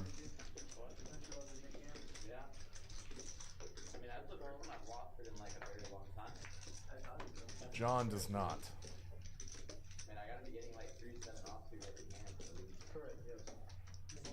Very improbably here, he's crushing the boy pre-flop. And the boy gets rewarded. Flops a flush.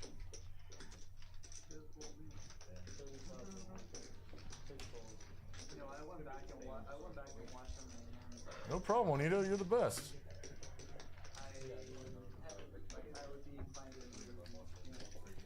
Could we get Hefe a drink too? Loosen him up. Yeah, so Benji only drinks mimosas or mojitos, depending on his mood. Mimosas. You just got out of high school, I guess.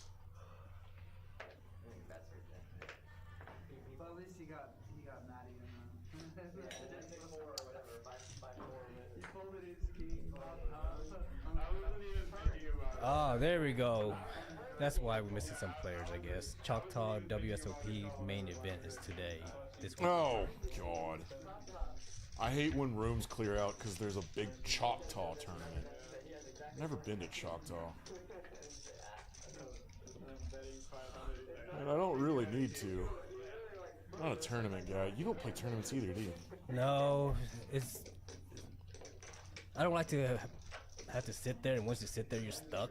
Yeah, it's awful. And not only that, but tournament play is just boring to me. I hate playing with 30 big blinds.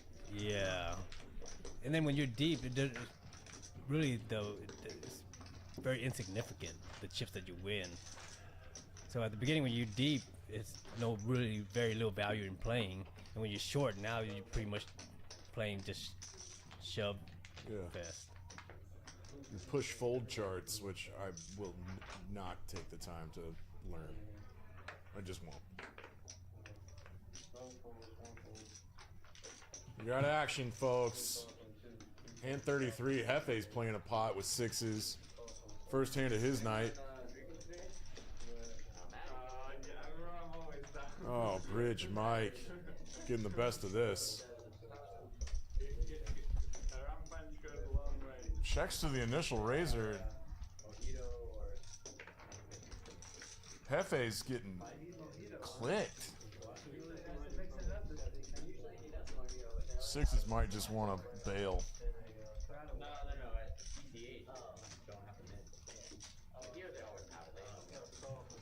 There's a lot of draws that do that.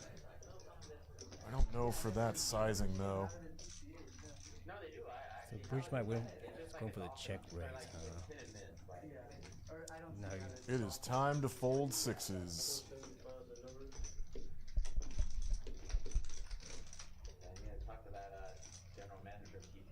Typically don't want to try to bluff catch turns, you know? Like you want to have enough equity against bluffs, but like, let me rethink that. I heard that somewhere and now I can't really remember the concept. What was it again? Yeah, that's the fold. That is the right fold, boss man.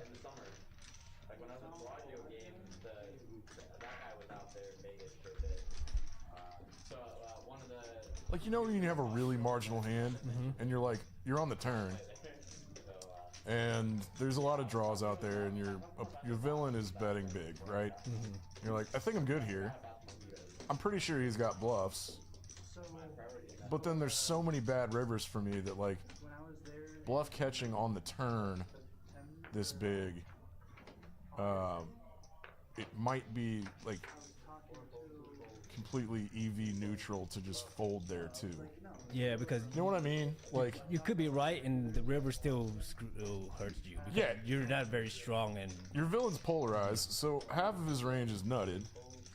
So in that situation, Bridge Mike had ace jack and flops top two, right? So holding on with sixes is just real dangerous. We got Bastion back at the table. He's flopping a weak pair of queens. Middle weak. Mike's gonna hold on here with ace king. Alright, so we got some graphics catching up, but we're still three ways to a turn, and John turned a flush. And he's... Bridge might leave out. Oh, yeah. What up, John? He hated that river heart.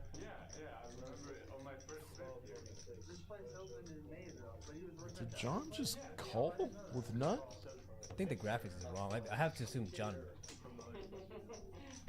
bet. Yeah, I'm not sure how the graph. I mean, the board paired on the river. Huh. I don't know how that happened. Slightly perplexing. Yeah. Because, I mean, Bridge Mike didn't show any strength throughout the hand. He check called, Yeah. led. So he really can't have a set there. Well,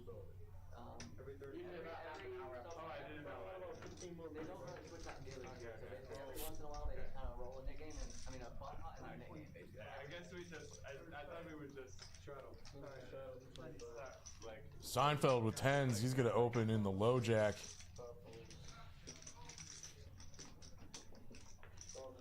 And this has turned into a 5-10-25 game, as it does every night it runs. Everyone loves a straddle these days. I love it. John flops a combo draw here. That's nice.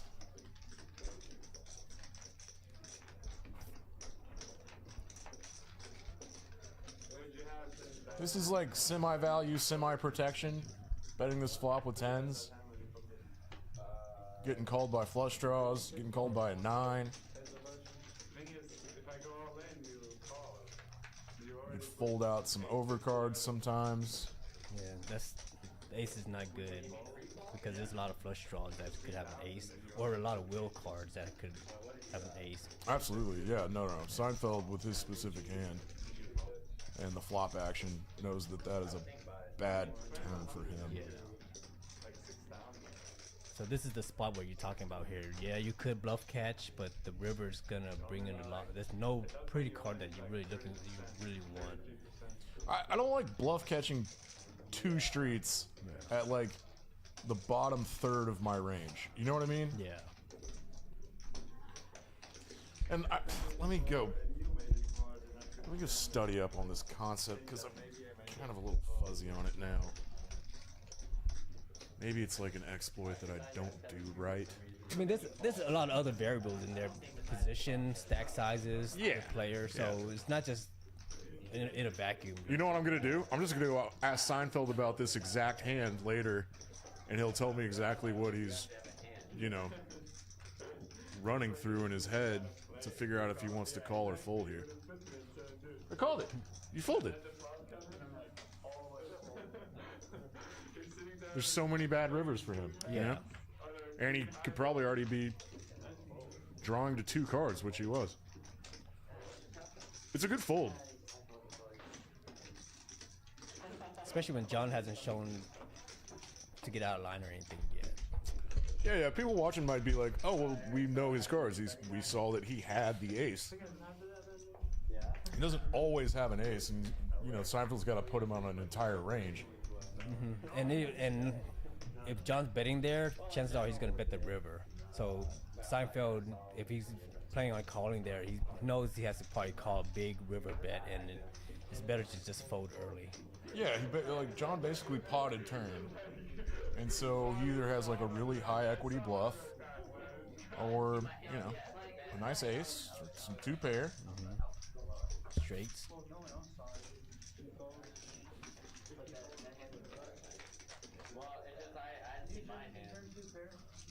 Got some medium stuff. No one connects. Ace high is still good for Hefe. Matty's going to play position. Use the initial razor, and that's a... I've heard. Oh, Hefe fold. That's not standard Hefe. With the gut shot, with backdoor flush draw. Yeah. Somebody get Hefe a drink. Obviously, that flop connects really well with Ace King. Jack 10 Queen favors the pre-flop razor, even though it was button versus straddle. I think. More semi-speculation. Let's call them educated guesses. And we got some big hands to play with here. How big's the boy gonna make this out of position in the small blind? Little anaconda squeeze. It's basically potted. I wonder if Bastion's gonna shove here. Doubt it. We only have 685 left, and the pot's big enough.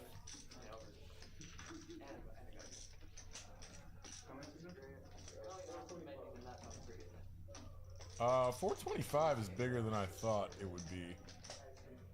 That's pretty healthy. There's some flatters in there with dead money, and that is fun.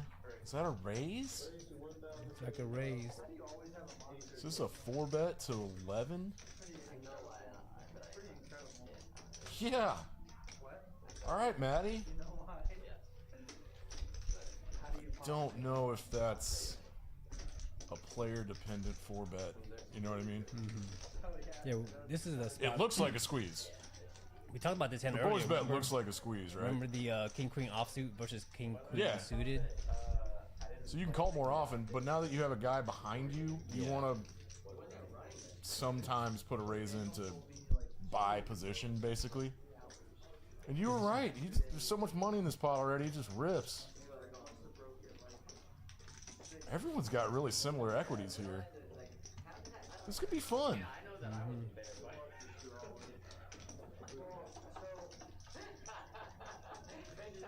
Of course, I'm secretly rooting for Bastion. Yeah, I know. Very weird spot for the boy here. Just given stack sizes and basically getting 2.25 x'd, which is like, you know, standard theoretical 4-bet sizing. But when pots get this big, the boy is now out of position to 2 people, even though Bastion's all in, so that's inconsequential. He looked at his watch. He looked at his watch. Like, all right. Like, how much longer do I have to play Time this? for me to go home. Yeah, I'm just gonna rip. Yeah, he wasn't folding there no matter what.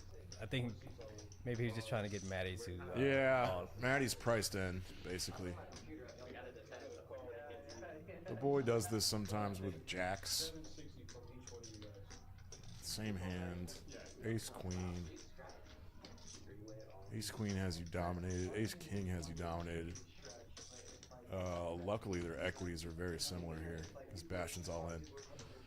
So we've got a side pot, but this might be the biggest pot. No, it's not. But this pot's already huge. 6.6K.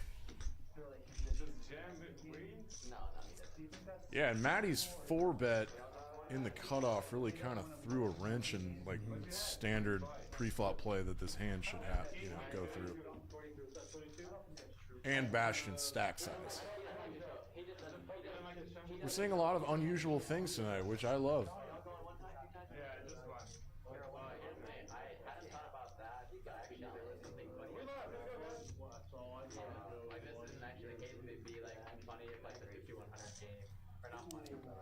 Very trashy flop. I don't know if they're going 2 times, 3 ways. The boy takes down the whole thing. Had to go once. So if I was Maddie, Ace king holds up. So if I was Maddie, I would have flat, and here's why: because you have Bastion behind you. If you flat, Bastion might shove, but the shove doesn't open up the pot, which makes the boy call and Ooh, Maddie could interesting. call. So when now you have a dead pot, right? So it protects you against the bluff because the boy might not bluff into a dead pot anymore, which gives so Maddie then has position, so he can make more better. I guess he has more information to make a play, and he could bet into I guess he could bet into the dead pot, but it would protect him having a dead pot in there because people are less likely to bluff. Oh, no. I follow what you're saying. It's just like a variable that I probably wouldn't think to consider. Or just, you know, that'd be a lot to consider. But are you sure that with the sizes that the 425... Oh, you're right. It wouldn't have... Yeah. Bastion's jam would not have reopened the betting. Yeah, because then you also want to encourage Bastion to jam as well. Because you have a good hand, a king-queen suited in position against 2 players and a dead pot. This is a situation where you want to see a flop. I would want to see a flop in that spot. Yeah, me too. That's a fun little pre-flop wrinkle. Know what I mean?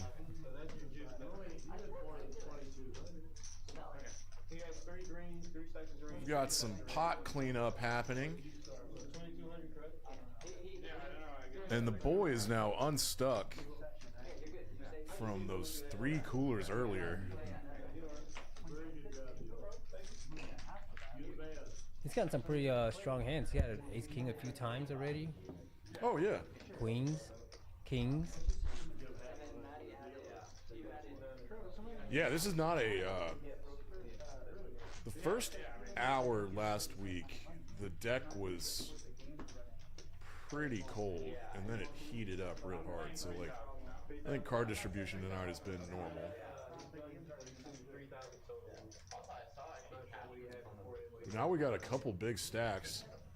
In about an hour, we switch to match the stack, and that's when a ton of money gets on the table.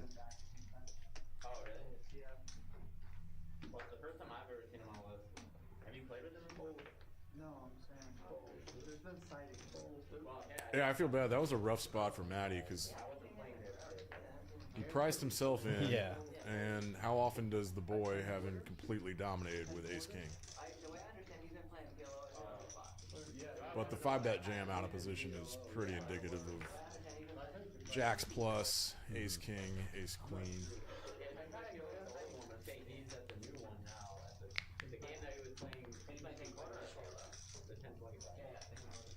The boy! I think he was stuck like 2.5 earlier, and now he's up 2.5. It's nice.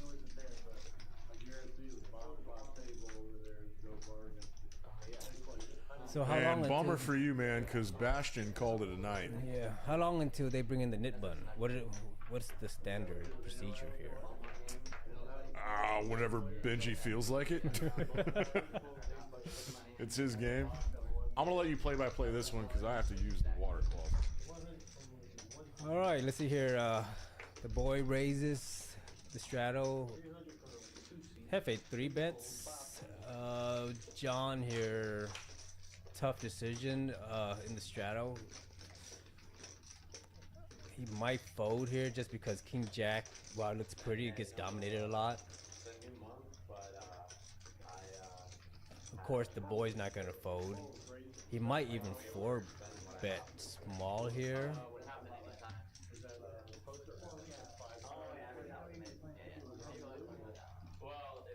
He calls.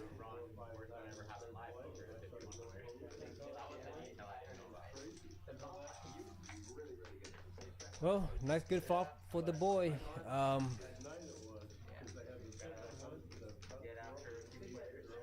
If he bets a third of the pot,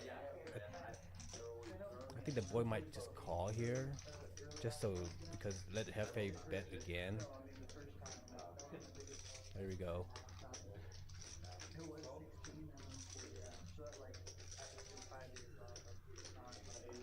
If I was a boy here, I would probably lead out because that jack could slow down a lot of king, queen, ace, king hand.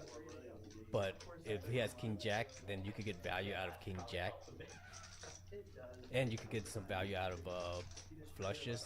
So I think I would have let out if I was the boy in this spot here.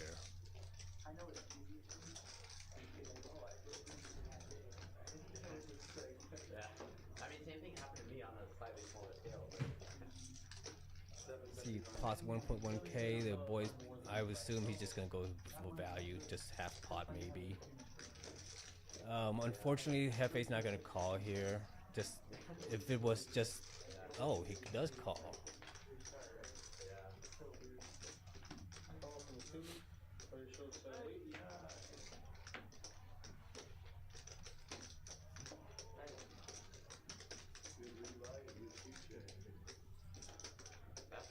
Oh, nice pot for the boy. And on to the next hand.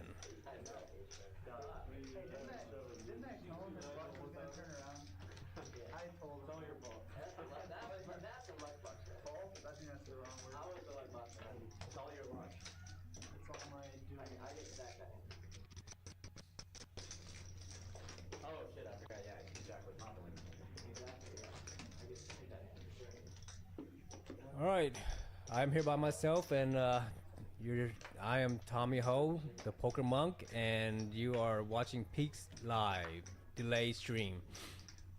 And Dan is currently in the men's department, so you're just listening to me by myself.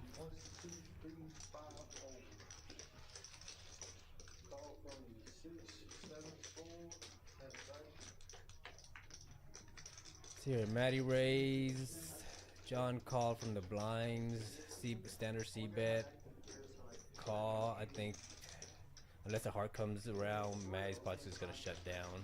More money in the middle. I don't think enough people have played with anything for people to ask. Like, I don't think John's gonna bet here. I think he's gonna check, maybe to let Maddie I feel like try to make him it's so rare, bet, right? That people but nothing's probably gonna happen. probably less crazy. Yeah. I mean, it's like a more steady version of the. Oh, well, I was half right and half wrong. John did check, but Maddie did bet. So the mid game, when it gets down to like close to heads up.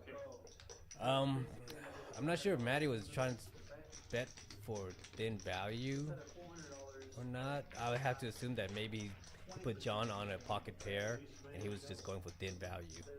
Alright, guys, the ball flat down. What would I do? $25 I'm adding 3 on C7 sorry, C8 add on. Yeah, it wouldn't be quite the same. No. And now we're on the bomb pot. So the way you want to kind of look at how to read the board and the bomb pot is whenever the board comes out, you want to scan for who has first a nut flush draw, and then after that, scan for who has a set, and that will kind of tell you who's gonna stay in the hand and who's gonna make the plays. Hey, let's compromise at 2K. Alright, 2K. 2K cap. 2K. Okay, yeah, so how about 2K caps from now on, always? Your game. I feel like as the night goes on, you can adjust. All right, we are seven-handed. Unfortunately, our boy Bastion is gone. He was fun to watch. I like watching him play. Yeah, and also it'd be confusing. It's basically just pop, pop, and run it. But you get more calls that way. Yeah, two you actually have like turn action, you know. Yeah, but you also get like a lot more calls that way. All right, diamonds, and so we want to scan for diamonds and maybe pocket kings and 10 jack 10, but 10 straights tend to be a little bit more conservative in bomb pots. So we don't have anybody with anything really strong here.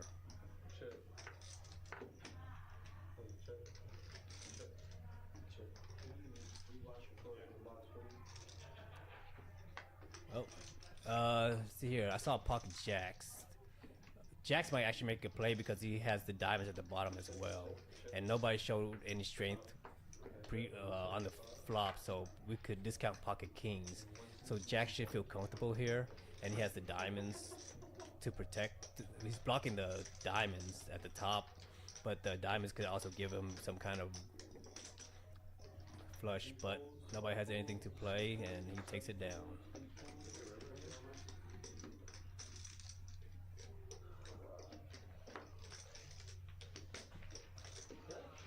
In the bomb pots in this game, I like being so aggressive. Welcome back, Dan.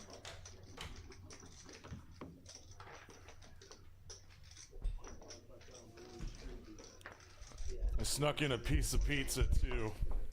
Benji left his personal pepperoni out. My fat hands to steal one. So what happened if we have pizza and then Benji doesn't have any pepperoni pizza? Will he? He needs us to save him some pepperoni. Because he eats like a child and won't eat a vegetable, I don't think. Yeah, Tuesday is Chick-fil-A night. And he'll eat some nuggets. The nip button's out again. Did I miss anything big? Yeah, Hefe called off a river bet from the boy, paid him off with third pair. Man, he gets paid off, dude. Mm-hmm. We got a big hand for John here. He's going just 275 out of position, and Benji's going to try to outplay him post-flop. Pretty neutral board for both players. Their overpairs got the best of this. Yeah, I think John's gonna lose his hand because he checked. And If he had taken the initiative. yeah, because now Benji, he absolutely gave Benji the green light to bet that turn. And or that bet that diamond. flop. the diamond pretty much gonna let Benji unload the cap? Oh, it's double barrel time for sure. Probably triple barrel. Benji will go 725, 715, maybe 785. I think he's going to go geometric and bet something that would set him up for a river jam. Yeah, so if he maybe 600, that would give the call. The pot would be 25, giving him 21 left. So I think maybe 600 ish. What are we looking at here? 525. That's exactly right, because Benji makes that. If John calls here, which he can't. Yeah. Oh, Benji shows the bluff. Yeah, so that sizing on the turn was for Benji to set up a river jam that was a pot-sized river jam, which I like. I like all that. Yeah, the only way John could have won that hand is if he bet the flop and then bet the turn as well. I didn't put all the consideration into they just started the knit game again. I would do that the 7-3 suited. I would hit my kicker as well. Oh, so Benji got rid of his knit button already. Yeah, that. Benji's typically not calling a 3-bet with 3-deuce suited. I mean, maybe he is. Seinfeld opening up 10-8 offsuit, trying to get rid of his knit button. He's the monster stack at the table. Benji puts in that late versus late 3-bet bluff with ace-deuce of hearts.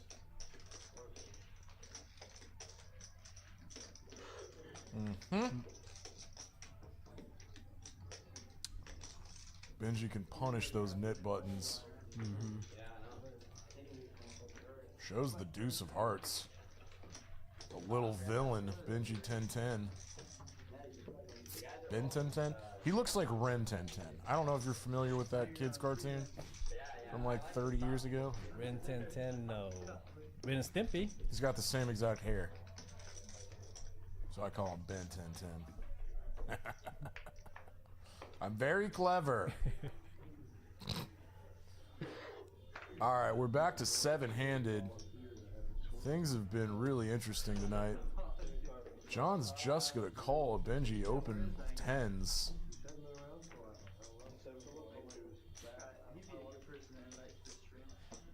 Yeah, he used to actually play the poker house when we were on the same stage. So. Is this trappy?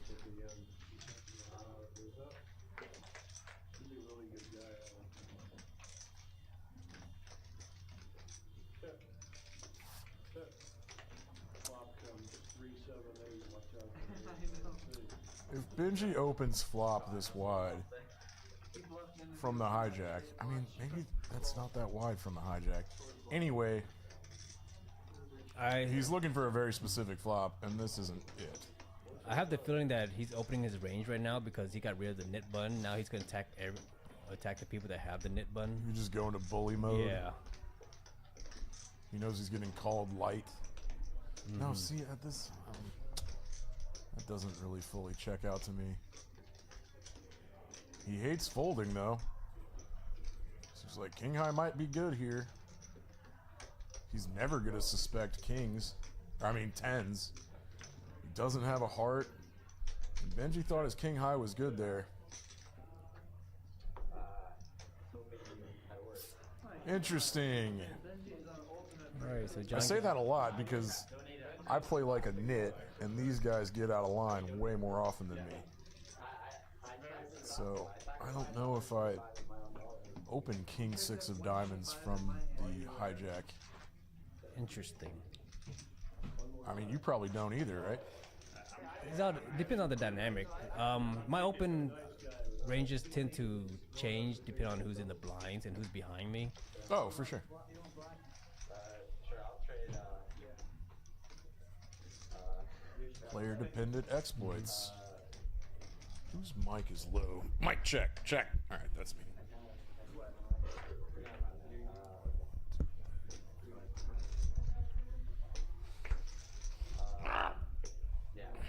Foot stuck. Sorry. All right, here we go. All right, Maddie from the Czech Republic. In town playing cards in Dallas. We get them from all over, folks. And there's some really fun 1-2 games going on out in the main floor right now. I just walked through. There's some new faces playing for the first time and trying out 1-2. Having some fun recreation. So Maddie calls the boys raise on the button, which is not something I would expect Maddie to do.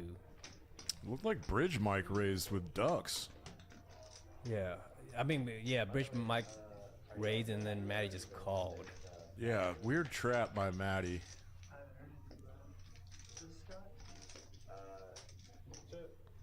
This might be like a knit button dynamic too. Just changes the whole game, really. Mm-hmm.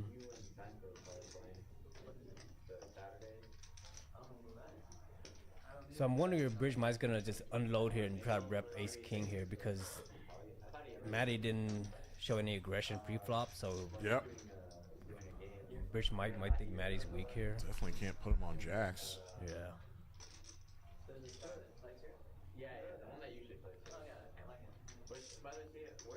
Yeah, last time Bridge Mike wanted to get rid of his knit button, he just went balls to the wall, full aggression.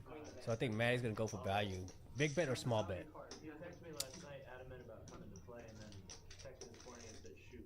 You gotta go small to target like 7s, 8s, and like ace 9. Yeah. Well, he's I'm going big. completely wrong. Goes enormous.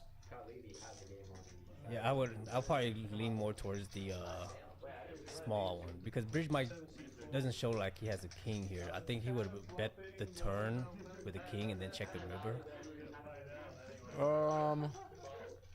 I gotta go ask Maddie about polarizing really hard with that specific hand. Yeah, because the spade came in. You're either also. way ahead or way behind.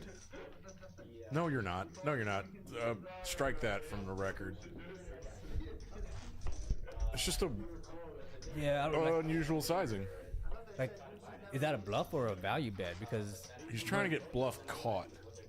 yeah, Like I see Benji do this sometimes with like thin value hands that are supposed to be targeting, like supposed to go small to target like second and third pair, right? But sometimes he goes giant to make it look like he's bluffing. I think it's really board texture specific. Like there's a ton of bluffs that don't come in. Benji might go big because to try to get bluff caught by a worse pair. the spade flush came in on the river as well. Right. And then you have to assume like Bridge Mike is doesn't seem like a player that will bluff catch strong. So I don't see him bluff catching in that spot right there. I'm not crazy about that sizing. I think like You're only getting called by better, really. yeah. You're only getting called by like a king that decided, like a weakish king that decided to check the turn, and a flush, and sets. Yeah.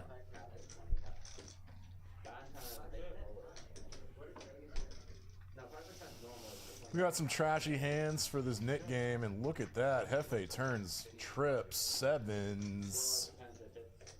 That make things very comfortable in this giant pot already. Oh yeah, Seinfeld 3-bet to 325. And the big blind with Queen Deuce offsuit. He's trying to get rid of the knit button.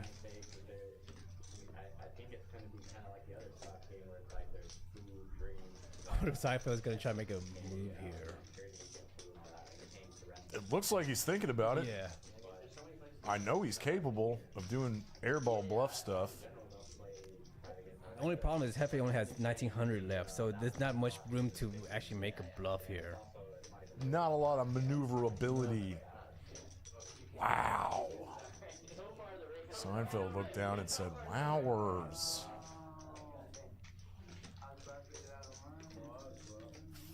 Seat 2, Hefe, 25% VPIT. Aggression frequency 26%. He stuck $100, I think. Now, did he add on? I'm not sure. Yeah, he did. $25 straddles on. Yeah, let's see if there's anybody in the chat. I don't know, maybe like a dozen times or so in the past. But Same here, I used to play before COVID and then games. I've been out there the first time was Mr. Regis in the game. One or two times, it was terrible.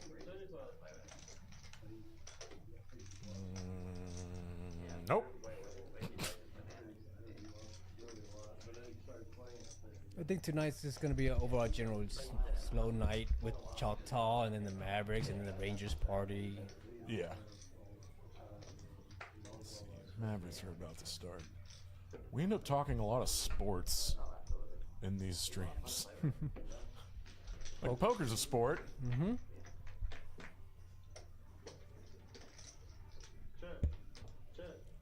And there's The a boy lot- in position, sensing weakness, gonna put a stab in here. You can get rid of his knit button if no one flops anything. Benji folds deuces. He was set mining. Set mining. What's your little rule of thumb on stack size for set mining? Like 15x? They say the standards that you want 10. I think some people go 8, but they say 10 so that it makes up for the time that you get set over set. That's why I go 15. For me, I usually go 10. Makes the math easier too. Why are we saying you didn't have nuts? Pocket jack. Then you lost the Just idea. defending myself. But then you lost the I idea. think that's called reverse implied odds when you're adding some coverage to your SPR so that when you do get set over setted, it makes up for it in the long run. Yeah. Reverse implied odds. That's a fun concept. 5-fold, 6-fold. Hopefully I explained it decently. Probably not. Alright, Seinfeld. You got a gut shot to an 8. Maddie's got 2 overs in the back door.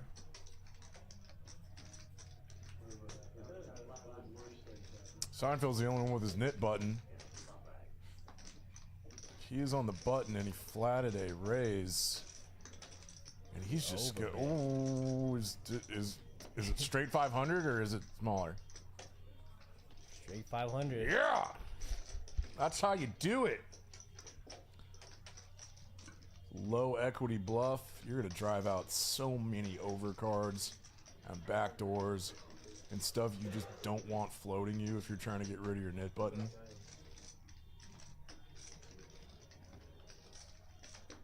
There you go, buddy. Got it through. Bridge Mike. Loses the He knit loses button. this knit game.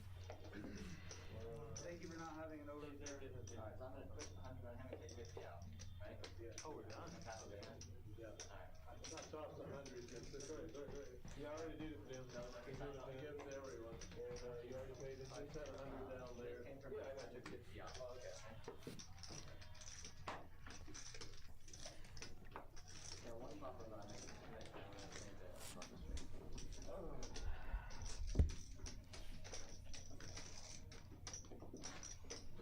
Like, you should put the imaginary 400 in the front. Yeah, exactly. And there's a lot size right We haven't seen too many 7-deuce lately. Or not yet. I think it's been dealt out 3 times and Benji won with it once. He raised though. No, 4 times I think. I mean, if I'm raising, I'm going all in. Yeah, of course. One hand to get This looks like That's ace 9 high. an under the gun +1 low jack open to 25 with 9-6 of spades. A little out of line, but we're going 4 ways. Bink! Look at John. Look at John flopping full houses with very unassuming hands. Boy's got top pair. This could get fun.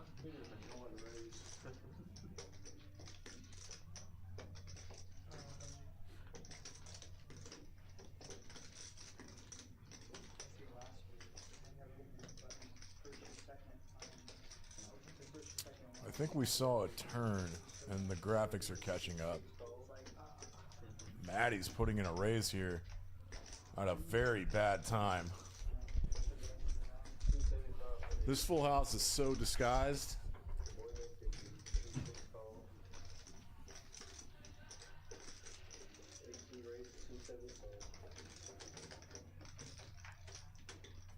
All right, this action makes sense now. Okay.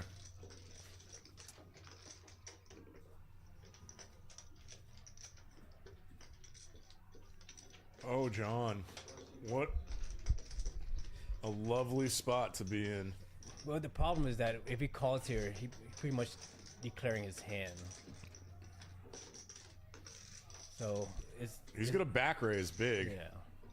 I mean, he has to in a way just to try to get value out of deuces, but because calling here isn't going to get him any more action, everybody's going to shut down with the minute he calls.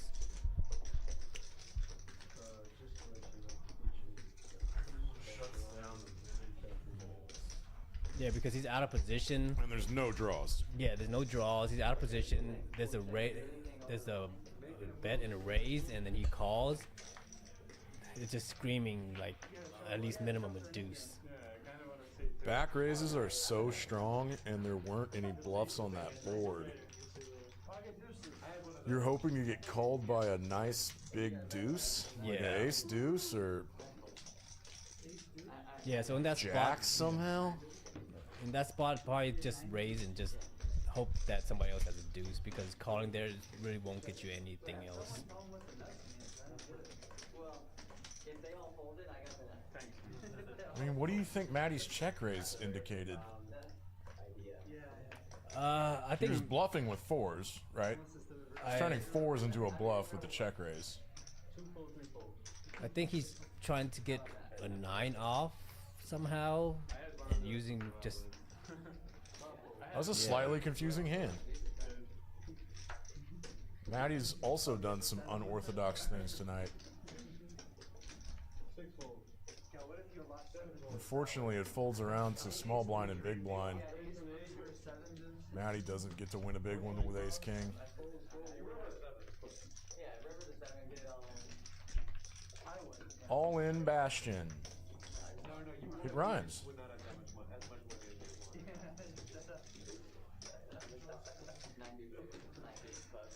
I mean, I know, I get your, like, sentiment right now. but I also, there's also something to say. Because how often are people short stack there? So Not very basically often. what happened was early on, I was short stack. It's one of Benji's favorites. Very short. I had like 9-8 11. of spades.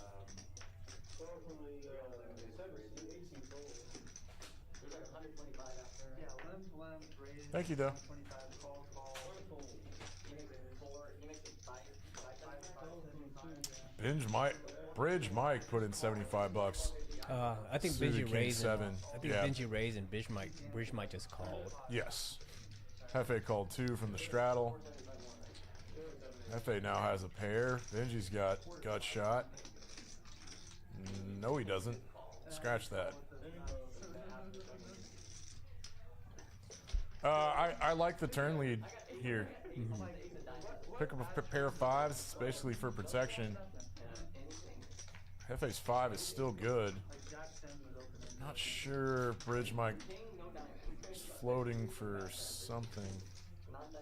For the gut shot. Oh yeah, he had a gut shot. Gut shot, maybe the king too. So the king does give him some outs.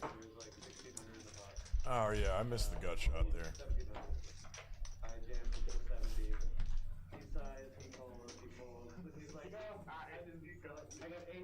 Man, I don't remember Bridge Mike losing a big hand.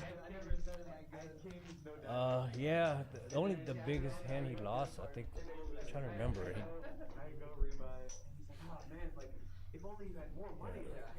I can't remember. I know he lost one on the where he's on the button. Here's a big one for John. All right, Bridge Mike is starting to get aggressive now. Now he's got a glimmer in his eyes. He got 3-bet.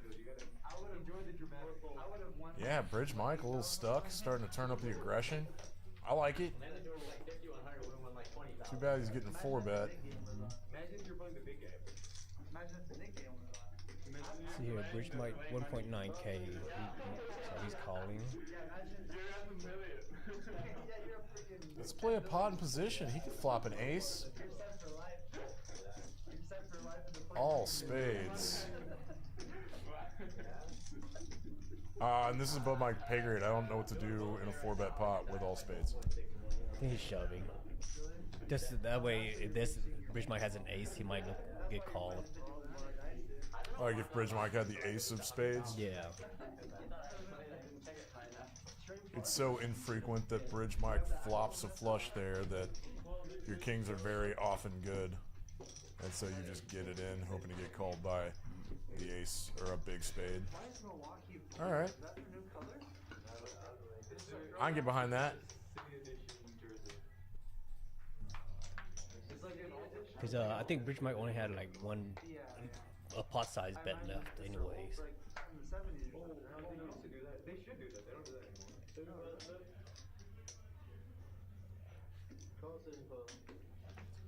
I think I'm a nit with 10-9 offsuit. I need to start playing those more often. On the It's button, not as bad as you think.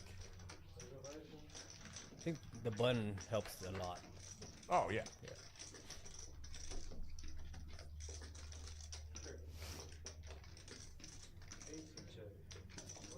The boy, it's his board, puts out a protection bet with 9s.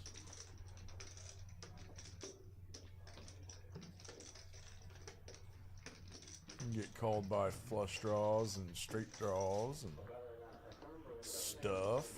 Over pairs with back doors.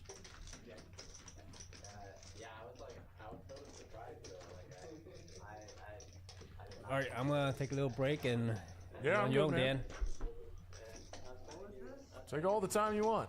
You play money together? Yeah. It's actually a lot of fun. I was like at 501,000. My name's Dan Simone. I ran like 10,000. Going solo. And then I ran as bad as Are my eyes deceiving me? almost went broke. Almost went broke. Is our owner El Jefe? My last million. Hey, just ask him. It's running good because it was for no money. Oh yeah, no, Jefe, you opened with King 4 offsuit and got punished immediately. They had $0 on the line, but Oh, John just has aces. no, we played at the same table sometimes on there. Like, how do those players play? The low stakes players play like crap. Nice little posturing. Higher. No, you gotta like run your. You pay some money to get those. Right? Wait, you pay what? You have to. I ran 10,000 Juanito! But Stella, please. Starting stack or that's how much you start when you make an account. That's what you start with. Yeah. But I had some really, really good run good. And then I had wait, 10,000. How much? 5 million. What's the factor on that? When I took it, 20? when I started taking the shot though, it was like, no, that's 500. I got it on 500. but my biggest, No, 50. when I actually ran it up to, like, had the big hand, I ran it, I had 500.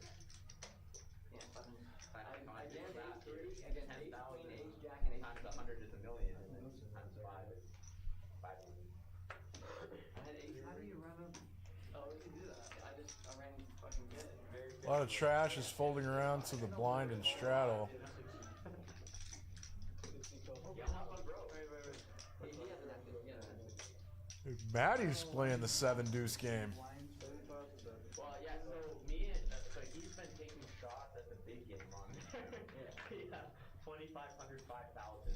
With John's And I recently, limp in the small blind, that's a really safe board No. He was to taking shots. continuation bet on. Built up his roll. My pauses are getting longer. It doesn't suck. A little bit of run good. A little bit of run good. Almost even. Get the free 400. Take it out. Yeah, It's best when we're all talking. he got distracted. Yeah, he ends up getting dealt out. Yeah, it's lucky you weren't in that. You say go some 50. Bridge Mike got some pizza. Yeah. Yeah. Is Mike gonna post? Or Yeah. Think you won? post the spread? Here's the small one, big one. Alright.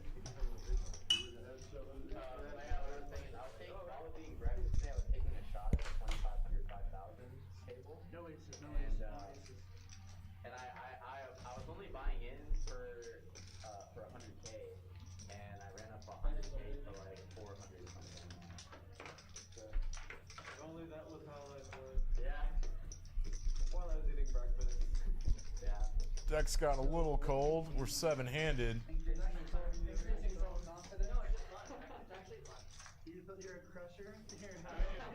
You're like. No one has anything. Queen High's got this locked down.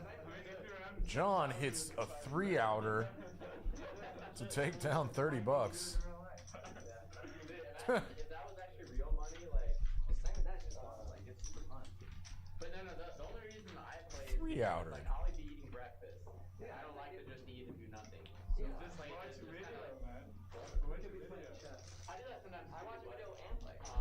Yeah, I do all three sometimes. Hey, why don't you do what you're actually good at? Play chess.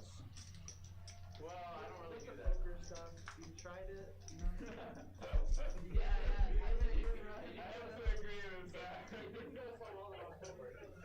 You know, chess is more your. You've seen Magnus. Ace 7 of clubs is nice. Benji with a pair of 7s, 3 best of 250. I didn't know where. Maddie's got a decision. Well, this is what someone that's not good at poker. Cold 4? What are the odds? Cold 4 bet? Yeah, buddy.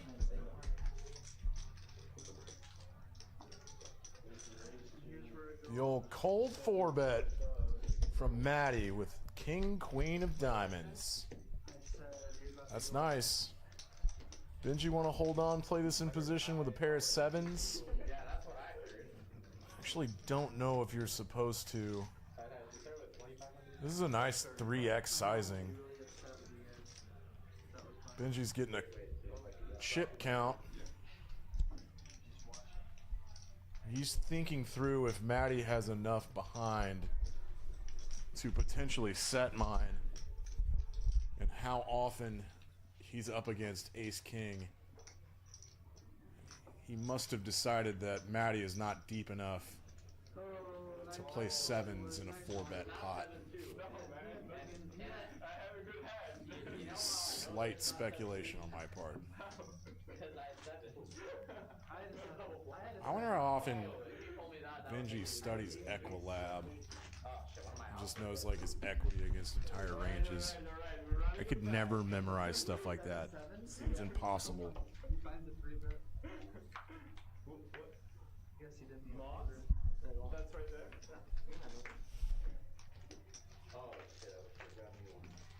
I think it's called Equilab. Funny, Eric just said, I never had one of those because I didn't use it once. And then one day, I think, I saw someone get it. We got another pre-flop raise from Maddie, this time with 9s in the small blind. Yeah. I actually thought it was. King 10 in position is a call at some frequency. And if I know John, he decided not to that time.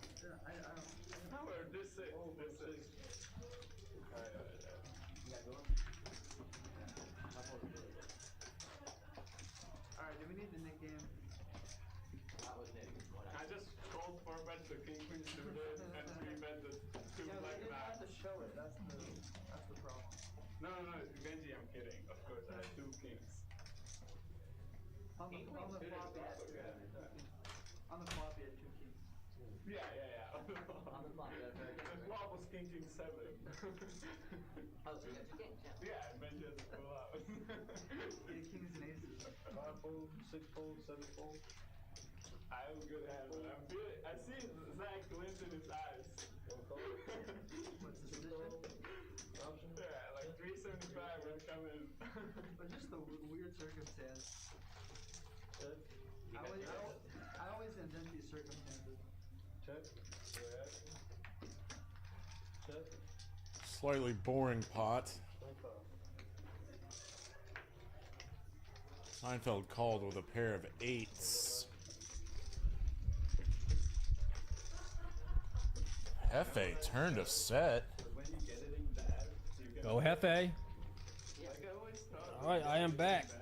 I finally realized why I'm so brain dead or foggy. I just You hadn't eaten. Yeah, I just went out there and snuck a slice of pizza myself. Yeah.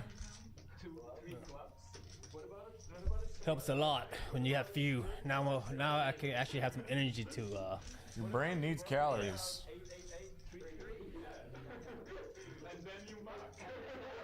Eric cannot get paid off with a set by a pair of 8s. Had some graphic lag.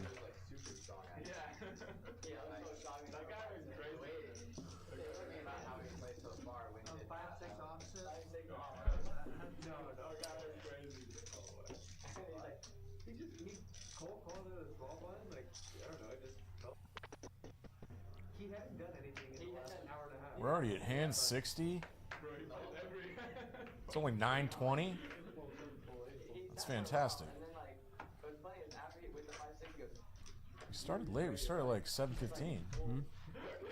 Almost 30 hands an hour. Let's go.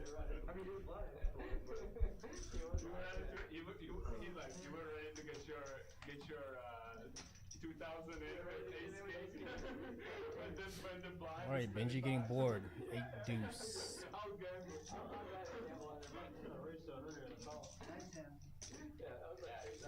These two are so good at post-flop play that Benji can defend his straddle from a big blind open very often. Yeah, that's almost standard. Like, most people are defending with almost any suited cards. Yeah. And luckily here, Benji flops second pair. Let's see here, if medium or big card comes up, I think Seinfeld could fire again, and I'm looking down at another 5. that's probably not a card Seinfeld could fire. And he does check. I like the check back.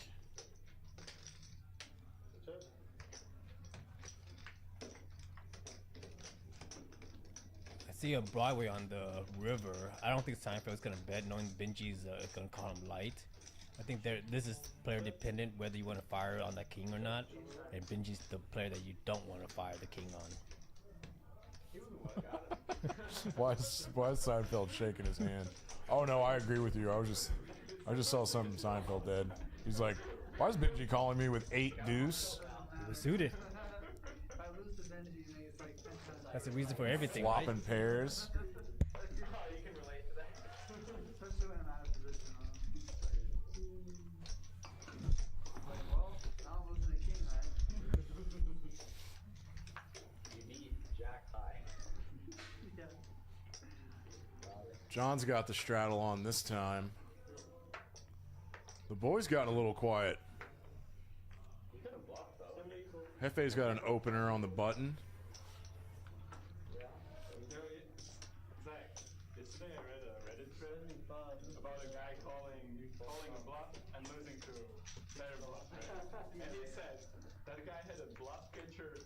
That's funny, right? John defended his $25 straddle and flops top pair, That's rock. which is nice.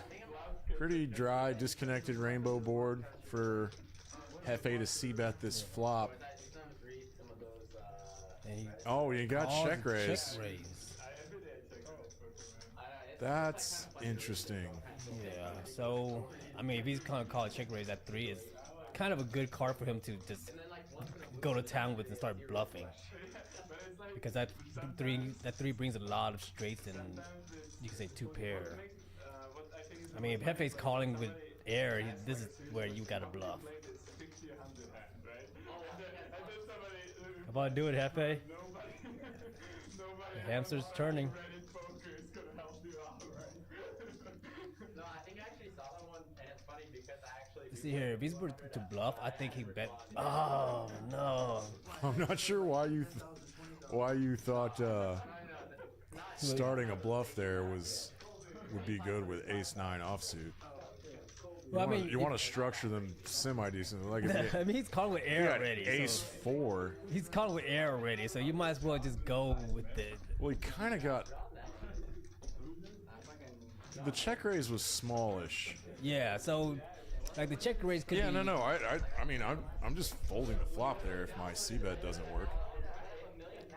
Yeah, Right? yeah. So if you're gonna call with air, a 3 is a pretty decent card for you to bluff.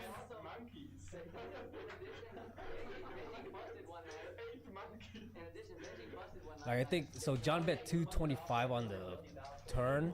I think had Hefe took it to like 625 or something. That way you get a reaction out of John and just bomb the river. You thick value or sets that don't 3-bet flop and 4-7. 2 pairs. Maybe like I don't know. That seems super dangerous to me. well, this is based on him calling the check raise. Mm-hmm. So calling check raise to try to hit an ace or a 9 is not really optimal. Yeah, maybe he was looking for a different turn to try to start bluffing with and see if John like slowed down on a turn, Yeah, but which is not so very likely when John check raised the flop. so then you wanted to look at what card would be a good bluffing card, like a 3, anything that completes a straight. Like a 4 would have been better.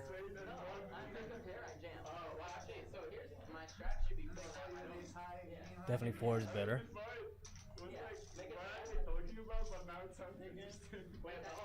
And if Hefe had ace 4, that would have been a better bluff candidate if he was considering it. Like if you always assume that the float on the flop when he gets check raised with ace 9 offsuit is to set up a bluff on a later street, you want to find a turn like ace 9 offsuit is just not a candidate to float there with. Okay, we agree on that, but he did it anyway. Yeah. So as played, I as mean, played, we're just well- kind of leveling ourselves about what's going on in Hefe's mind. I think as played, I would have pulled the trigger with a 3. Okay. Like if a king, I or- would have loved to see how that worked out. Yeah, it would have been fun. like if a high card comes out, then no, it wouldn't be a good bluff candidate card. Right. But a low card, and then maybe on the river, some ugly river like a 4 or deuce, like a 7, like completes a lot of really like 1 card straight. Then he could unload some more. Yeah. What I would do is I would just go all in with any ace. Seinfeld's slow playing jacks somehow. Like, King, queen, king, jack. I missed all the pre-flop action. I guess there was an open. Okay. We're just sometimes missing the graphic of the action. I think it only shows up once it gets down to heads up. But he's getting called by 2 players here with under pairs.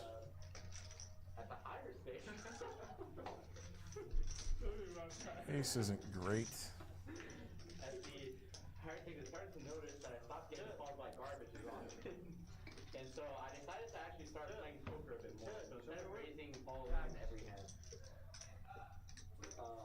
Seinfeld's jacks were good, like 10x. as we could see with our eyes. Yeah, I'm contemplating should he have bet small or not, given the ace that came out, because a lot of there could be a lot of floats with ace high. Oh no, I think he appropriately checked the river there. With John behind him. Yeah, because I don't think he's getting, Three ways, I think that river's just a standard Yeah. check.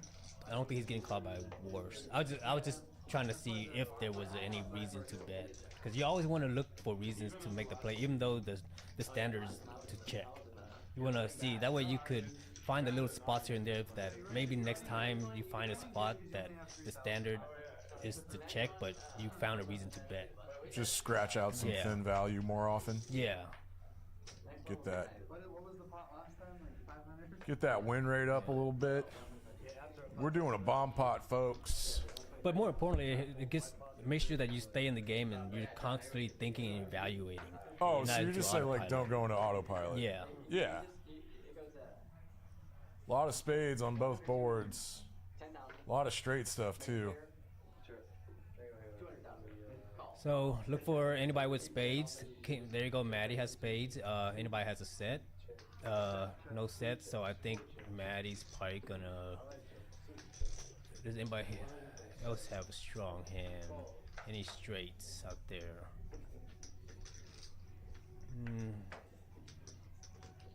But yeah, it's pretty incredible. Maddie's basically got this locked down. Rich Mike bet. Oh, Rich Mike with the straight.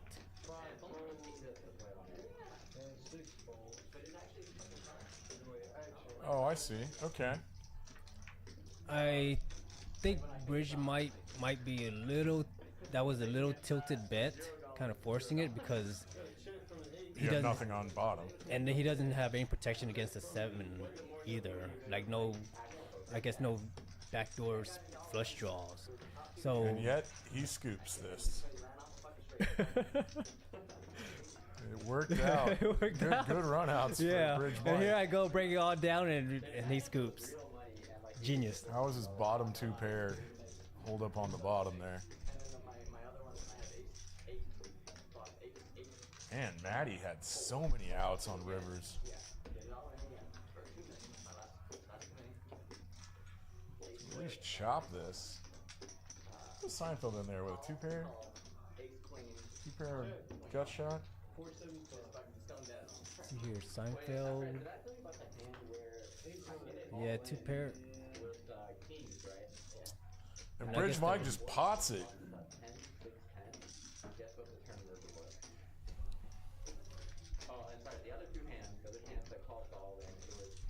He has the second nut straight on top. You think that's good enough to pot it? I think Will so. you close that I think- door? I think because there's 2 7s out there already, so it's hard for someone else to have a 7. And then, but the only problem is that it's easy to read that 7-6 has both hands, so you can't beat 7-6. Then it's pretty much easy fold. So I don't think Bridge Mike was gonna get anything out of it, but I guess he potted so that he doesn't have to chop the pot with like Queen 6 or something. Yeah. I mean, that would actually make sense. Turn 2 pair and then. All right, this is Peaks Dallas Live. On delay. Safety purposes. My name's Dan. My name's Tommy. This is the Drunk and the Monk. Benji'S 5-10 game. Look at that, full bar, $2 to $5. What does that even mean? It means that all beers are $2. And top shelf mixed drinks are $5. Arcade games. We need Street Fighter in here. Yeah, we got some Golden Tea. We need a Street Fighter. Yeah. Do you play Street Fighter? You not play? Oh yeah, man, I play all the fighting games. I was a Tekken 3 master. I was a Street Fighter crusher. That checks out. You play with Dalim. Let me see here. Who did? No, it was Ken and Ryu the most, and then Guile. Yeah, I think Yeah. I was a Guile guy. We got some comments. Oh, we got comments. Huh? Who we got? Yeah, come talk to us, please. Sports. Oh, that's funny, Luke.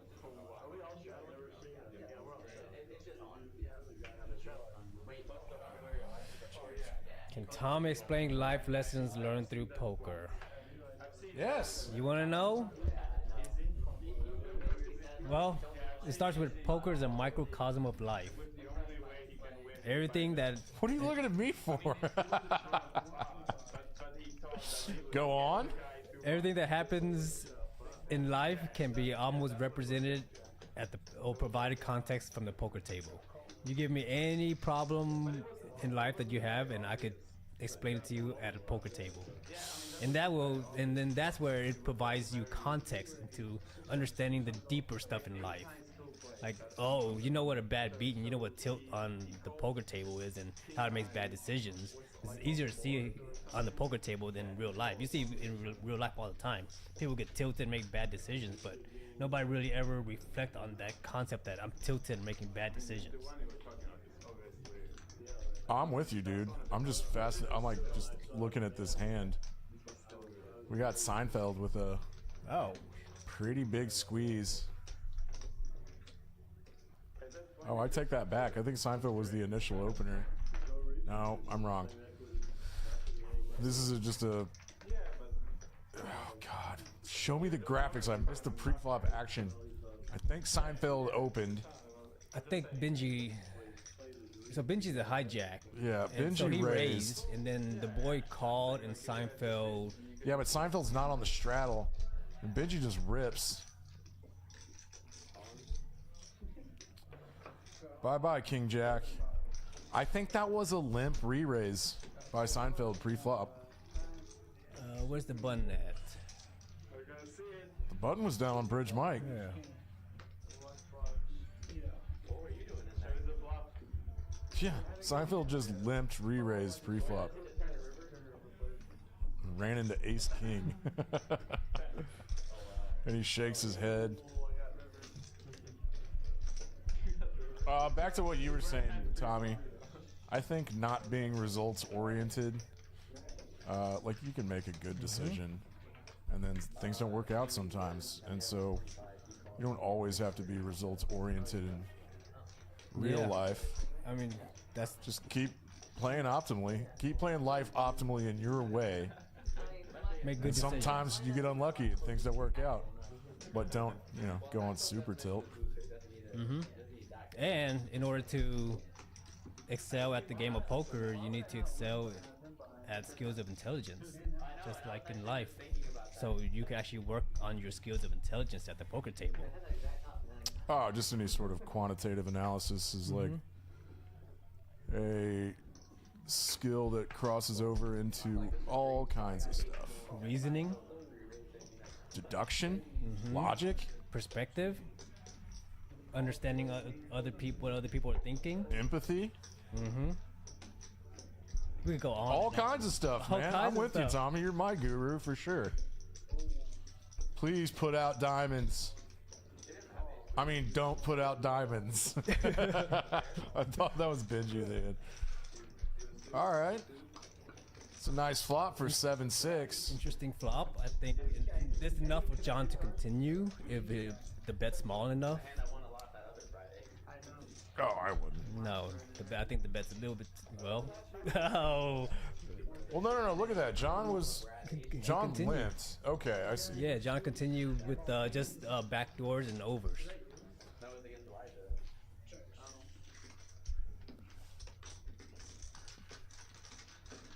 But I don't think John's gonna make a move here. Nope. That's a good turn for Maddie. Bad turn for John's specific hand. Yeah, basically blank. So really didn't help John much. Yeah, Nick game's back on, folks. This is where it's actually interesting to watch. Every hand is interesting to watch. But this is where people go nuts. So let's see here: Seinfeld, Hefe, and the boy, and John. Boy's got a little card dead. Well, he's on the button right here. So Yeah, he's gonna play something. and he has the net button, so he's gonna play any two cards. There we go. Let's go. Let's go. That's how I think about it too. Like, if I just call, I'm going. That's some pretty good pepperoni pizza.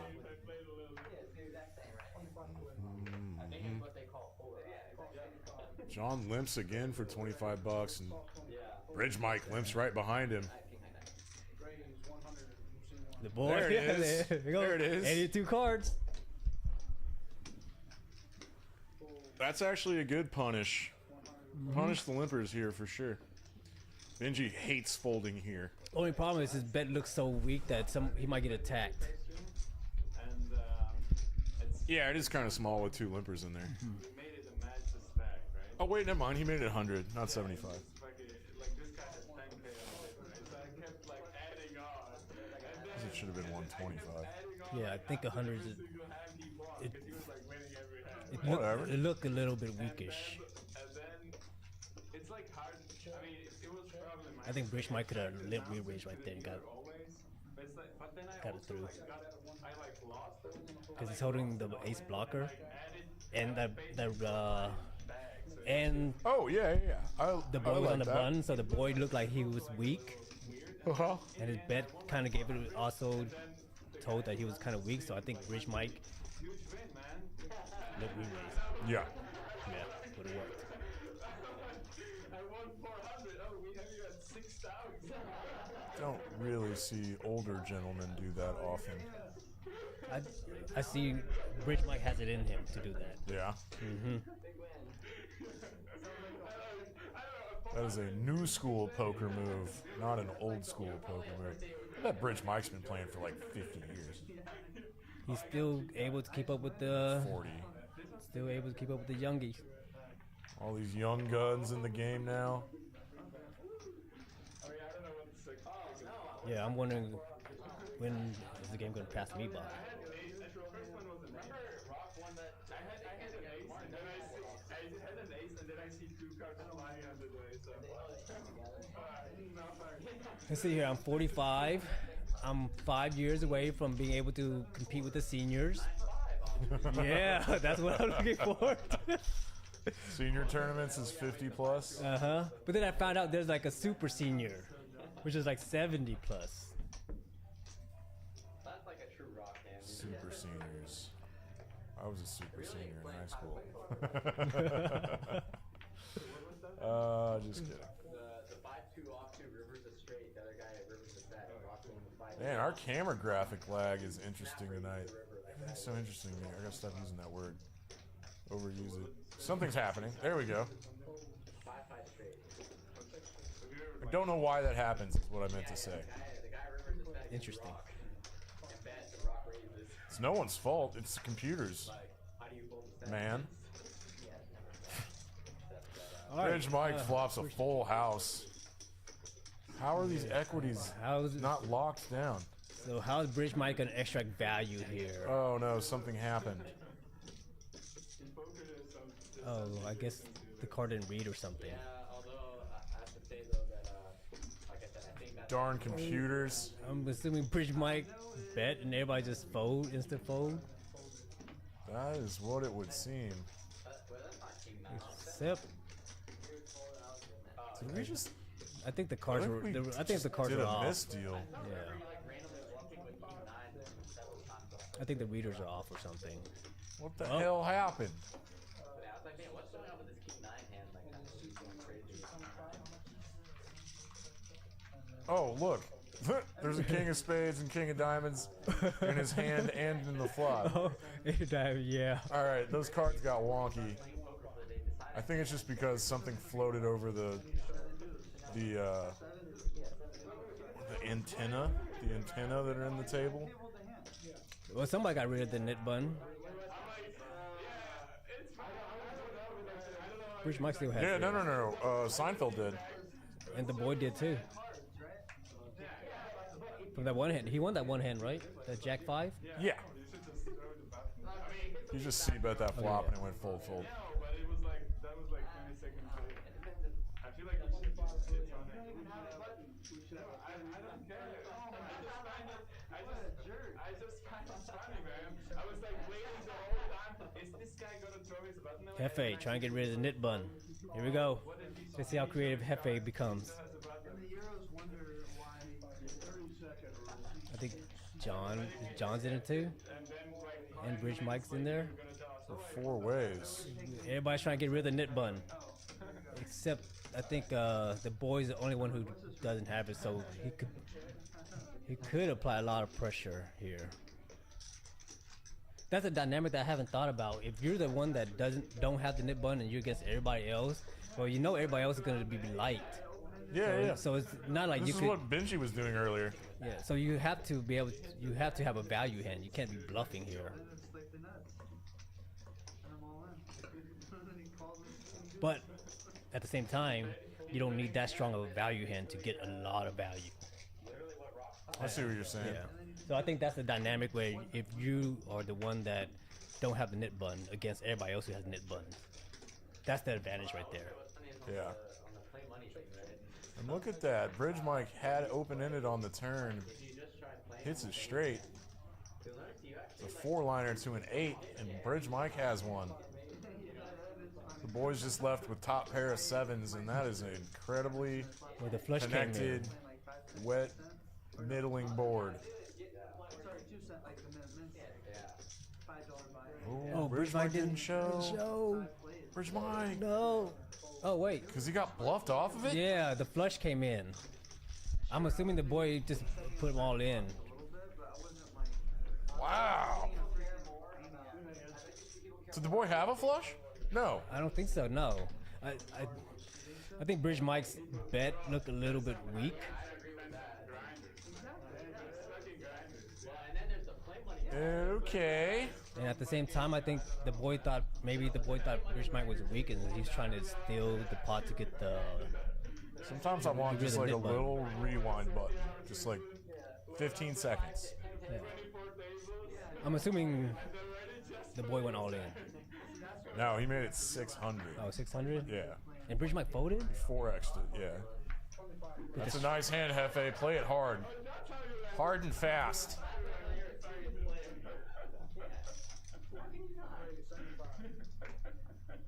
If someone has a decent hand here, Hefe might get paid a lot if he has the winning hand. Bridge Mike does not have a decent hand.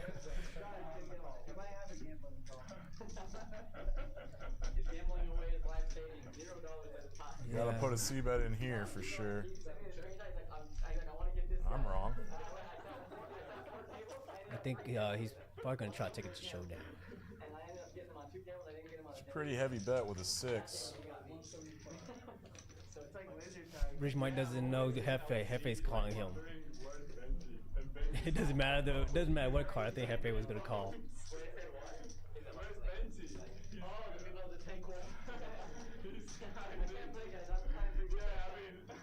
Can't see his eyes. Hefe bluffing with the best hand.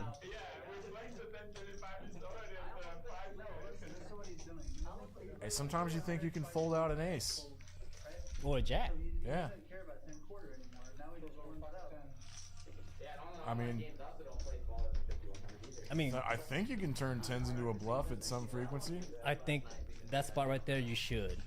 Just because there's a jack there and the nit button that you don't really want to have to. Yeah, sure. I'm used to playing like 6-figure pots like every hand. Yeah, he's conditioning himself. And you get used to getting the money in though. You get used to getting it in. That was a really big size though, right? During breakfast, average. So It passed me, it I has to didn't see work it. very often.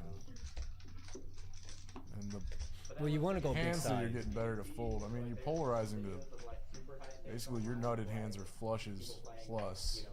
But not, even if you're not polarizing, you want to make it big so that you make it difficult for a jack to call. Because you go right there. Yeah, no, that's just that's folding- one of the yeah. better hands you're trying to get to fold. Yeah. So the question then is, how do I get a jack to fold here? And you have to go big. Because if you go small, there's too many incentives for him to call. Yeah. Bridge Mike is now calling a lot of pre-flop raises Yeah. and seeing a lot of flops. He only has 510 left, and he has a nit button. Yeah. Very intense. So this is while it looks like it's the easy spot. Okay, you only have 510, but it's bad because you end up losing 510, and you chance most of the time if you're getting in light, you're not gonna win, so you still lose with the nit button as well. So it looks easy, but it end up costing you more if you hit the wrong flop. Oh, I wouldn't try to put myself in this spot.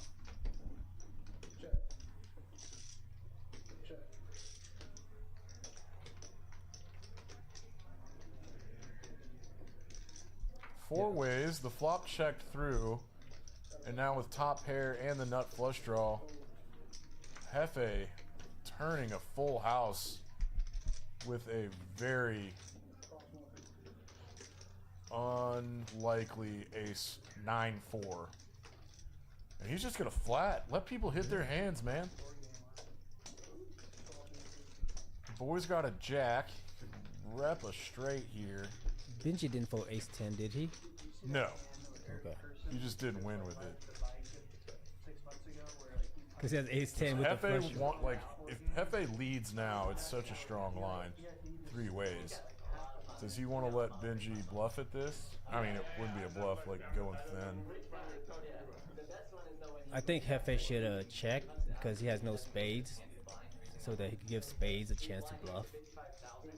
Katie has like pocket sevens or pocket fives or some shit, and he bought the set. But then, Yeah, I don't know about spots like this three-way. well, but then again, you know, like, is he? So he has to ask: is he getting called by a 10, or does Benji have a 10? How often does Benji have a 10 here? So those are just the questions you have to ask yourself. Like, No, I'm with yeah, you. like in life, there's no really right or wrong. You just try to make the good decisions based on questions you ask yourself. Hefe made it the right size. God, is the boy gonna get creative here at the worst time possible? He knows Benji's light. Hefe's lead is weird. A check raise here would be crazy. Very creative.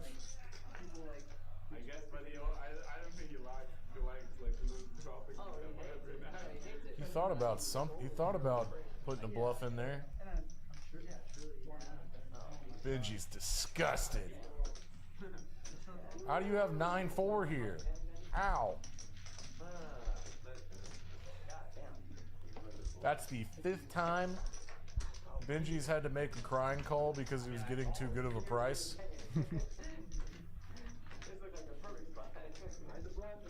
you think players are picking up on that?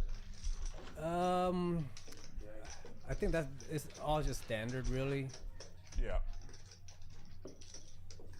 It just sucks. Like Benji is always in those spots where you just have to call. I mean, what's $700 for Benji, right? Yeah, Benji every day talking Like, 500k swings. It's like 2 million in quick money. Yeah. Oh, these have cash value, right? They do. What difference does that make? It's funny how like Hand 73. you feel the deuce and you're like fuck, but he How many hands do we get on average? Do we get? Real hand for the boy. I mean, on the stream, it's been like 25, probably. We're going faster than normal tonight. So usually about 100, 110 hands per night, standard. Yeah, we get over 100 most streams. Maybe all of them. So Seinfeld 3-bet, right? Yeah, the boy with 10s opened in the small blind to 150, and Seinfeld was on the $25 straddle. He makes it 300 more. Okay. The boy with stacks. just a call playing pocket 10s out of position. Oh yeah, I think it's like really good that it's like And luckily for Seinfeld, he flops a king. This doesn't need a lot of protection. I think he's gonna bet like 375, and then the boy's gonna call. So then the turn is gonna be interesting. I actually forgot that this game was even going on. Blast away the first band. What was that about?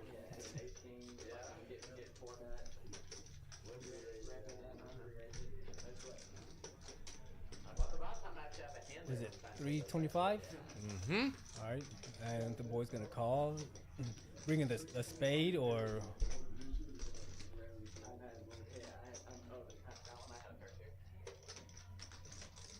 Does the boy think about re-raising here?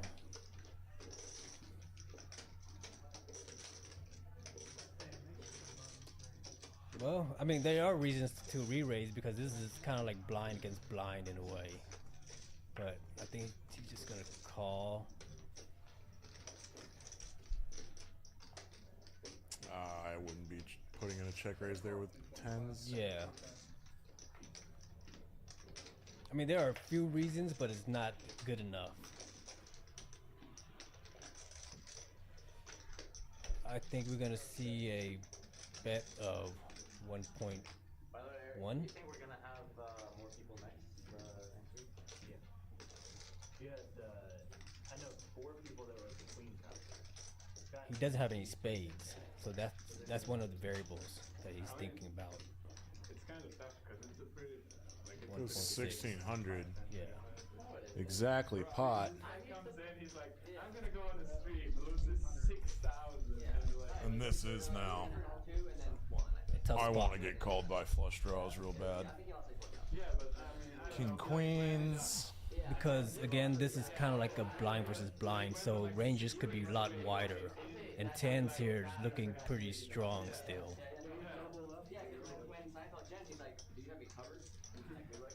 Yeah, Seinfeld's bluffs are flush draws.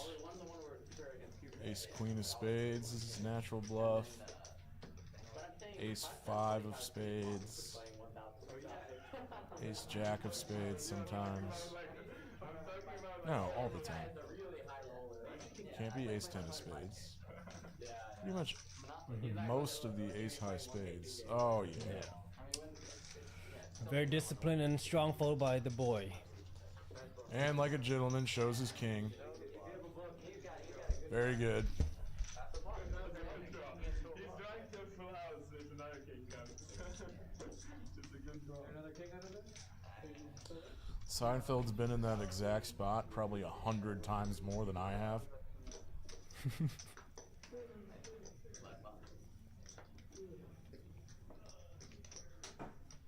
You just gotta play more. Yeah, I need more hours. This little announcing gig is taken away from that a little bit. But I mean, it's good for your game to just talk through stuff for 5 hours straight, right? It is. Can't be bad. I mean, maybe it is because we can see the cards and then our thought process is immediately biased. I've always tried to quantify like how much that would be. You know, the only way you could experiment on that is if you just watched the stream completely blind to the cards and just did analysis purely on bet sizing and stuff. Like if you did it out on the main floor, you stood over the table and just did commentary and analysis just based on bet sizing and board texture. Yeah. That'd be interesting. Yeah, but with coming in. I would annoy the shit out of everybody.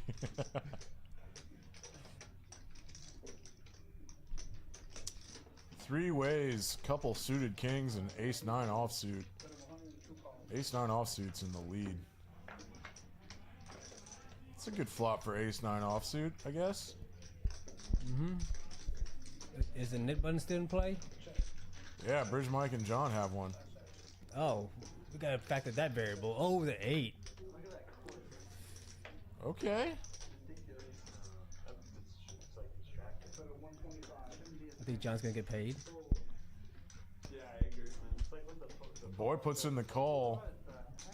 So I would Yeah, Brick River. You want thin value there? I think yeah, because there's so many missed draws there. I think if John bet like just 125, I don't think the boy's gonna make a play there. So he's just gonna pay off. Huh.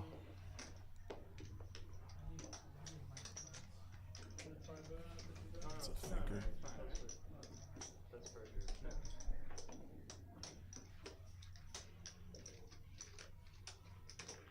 But John gets rid of the knit button. So Mike lost the knit. Yeah, he did. So he lost twice already, huh? He did his best to win it. Yeah, he was He's trying. seen a lot of flops. Yeah, I think his best chance was the A6 of clubs. Yeah.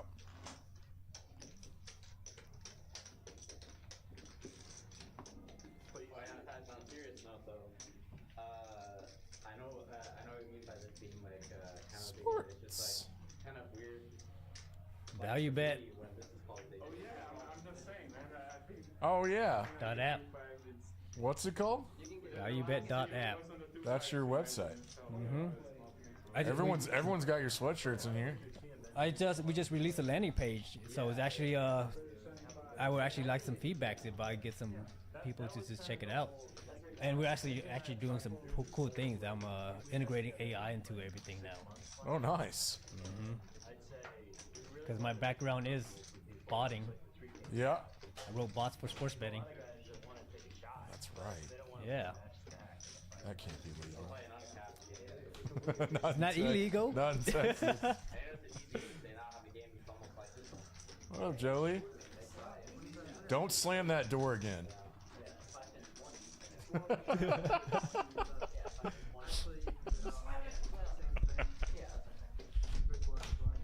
I think he went to the parade today. Bet that was fun. I thought about pulling my daughter out of school just to take her, but I think she would have been miserable.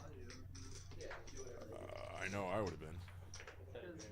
The idea sounds fun, but going through the traffic and then the crowd, and what are you really looking to? What are you looking for? Just to see the float go right by you? There weren't even floats. There was just them standing in the back of trucks. Oh, yeah. Pretty much, yeah. I mean, yeah. it's like a marching band, I guess, but she would have. why the hell would I want to go hang out with 200,000 people at the same time? Yeah, I agree. Hefe, top pair. Disconnected spade drawer board. Spade drawer. Puts in a bet, takes it down.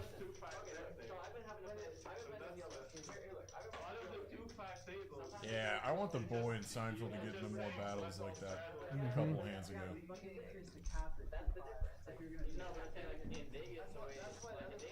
And they're the deep stacks too. Yes, yes, yes, yes. Benji hasn't really been in any big hands. So when do they up the ante, up the buy-in? I think at like 10:30 it goes match the stack, right? And then the like guys who wanted to play the big game played on 1-2-5 table, and the other guys played on the Mavericks are getting worked. It's on you, John. It's on you, John. John. John.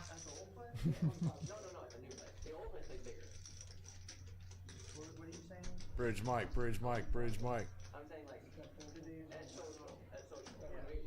Come on, graphics.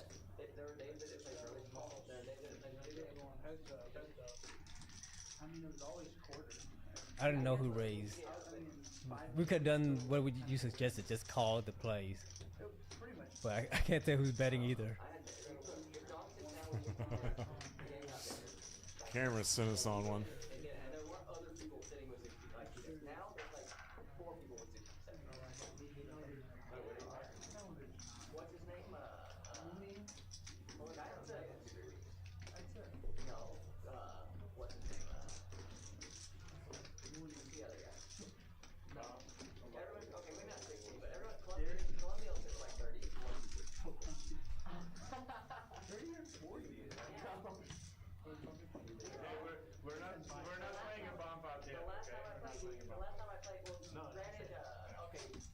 All right. Doing a dealer change. Oh, that was a misdeal. That was a misdeal. Huh. We got Terrell, the ghost man, getting in the box. Hot deck. Is he putting on a playlist? Give us a reset. This is Peaks Dallas Live. Coming to you on delay. I'm Tommy Ho. Dan Simone. The monk. And the drunk. So stupid. Alright, we've been talking about poker for 3 hours. Ish. And we're just flying through hands. I think they're going to be doing a bomb pot.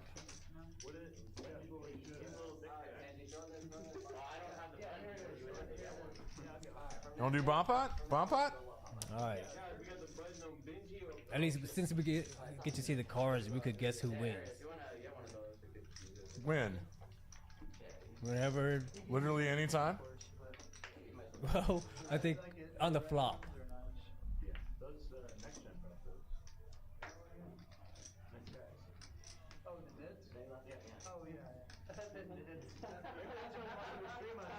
Not a bomb pot yet. Come on, graphics. All right, Hefe raised. Hefe has. All right, yeah, you try it. Probably we'll put him ace suited or pocket pair.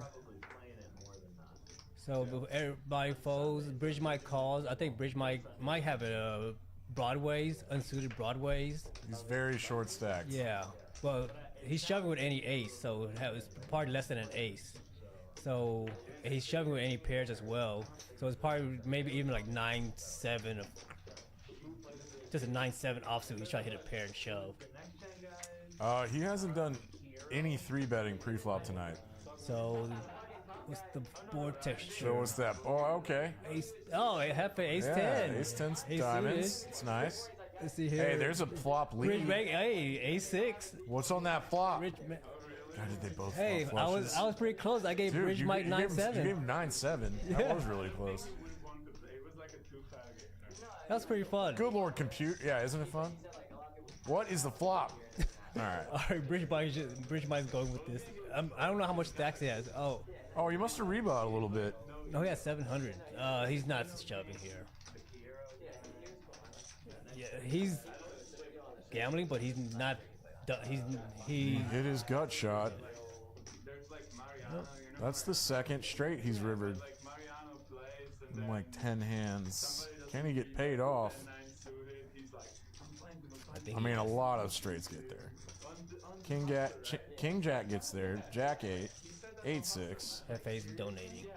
yeah, like he was upset. He doesn't Yeah. care. He's like, I'm donating. Like 250, I'm donating. Yeah. Okay, down to it, right? Like he had aces and the guy didn't re-up in the action, that kind of thing. What? Like No. He just didn't. There was like it was like small blind, big blind, straddle, and small blind open. I don't think I could fold there either. Didn't three-bet, Yeah, like 10 no. suited or something. And he's like, I'm playing the right that first two. That's the whole reason. Lead river. Well, My radar is always always way up on a river lead. if you fold there, that's called disciplined fold. Yeah, Like you know, it's we an probably exploit, beat. I think. Wait, you know what's funny though is that Exploitative. poker was the day that we played 5100. Like it was like on stream, but he is like he was down like 50 at this point or something. All right, Seinfeld. Well, Benji hasn't been very active. I wonder if he's gonna 3-bet this hand. Nope. You're thinking. Oh, fold. That was a legendary stream game because YG's playing. When YG plays fucking 2-5, he's like playing. So this is where being Bridge might up. I was gonna say this is where being short stack and calling with this kind of hand gets you in trouble in a way. Because most of the time, when you hit a top pair, you win little and you lose a lot. Man, I knew he was like, Yeah. he wasn't playing his Versus early position. These stack sizes right. I can kind of see it. But given that he bought more, he's not gonna get it in light. Holiday and YG and That's fantastic for here you go. Here's the Queen Jack. go fucking Turning 2-pair and raising the turn. And he lost 20K and then he Hefe with just a gut shot here. first 20K, he just decided Gotta to get go out. bananas with 5-3 off and then loses to like I always wanted to do that chip roll trick. Never done that one. I can't do it. because he gets Mariano and like There's something about the stream. yeah. He's got a mask, and he's on the stream. He's like a different person. But it's crazy. Most people would, I think, tighten up. Somebody else. Alright, Seinfeld, put on the straddle. That way he'll be in a pot with the boy. next hand. Do we play the vampire? Do There we it. go. There we go. Yeah, next hand. All right. It wasn't my idea. That works. You can't give. Okay. I'd say we give him. Let's make it a what a monster. He's going after 7. I had a 5. I had these dead. We give Manny this bum luck and we give you lucky. Oh man, I'm playing a cutoff. Hey, anybody got something to say? Tell us in the comments. Right, Luke? Yeah, let's check the comments, Luke. The guy who just shoved king queen suited. Let's see what's in there. Oh, we were watching the Ranger game. No, Maverick game. I went all in basically. Right? I made it 1,000 and he has what? That's some 2,800. professional stuff. All right, Maddie, been quiet for a while. Has queens. Hey, you're supposed to cuss him out. Like, oh, he's king. That's a horrible one. What are you doing? Why do you make it so I much? think Bridge Mike's gonna call. Why is Luke, the computer boy, in this chat trolling us? You're sitting right there. Okay, fun hand. So Bridge Mike limp call, and I think he's gonna be paying off here because he had the ace of spade. Yeah, well, when you got Matthias and him, you got to do that. A little bit of a scary-ish turn for Maddie's queens. Maybe not. Why do I say that? It shouldn't scare anybody. Yeah, this is a three-way on. And you're right, Bridge Mike is... I mean, that 7 is a pretty, I mean, scary card in terms of where you betting you could end up getting bluffed. Yeah, just like probably right now. And yeah, like now you're like, ugh, Bridge is going in for 5x. yeah. He jams for 2K. Wow. Kings were getting cracked a lot. Those are probably going to be on fire. This is high level Because stuff. now the only thing that you're really beating is the draw. Oh. Yeah, that's what betting anyway Oh, sucks. he Like, shows it. and, yeah. Rowdy's like, what the hell? Oh my god. You really? Rich Mike asking, I had the best hand, right?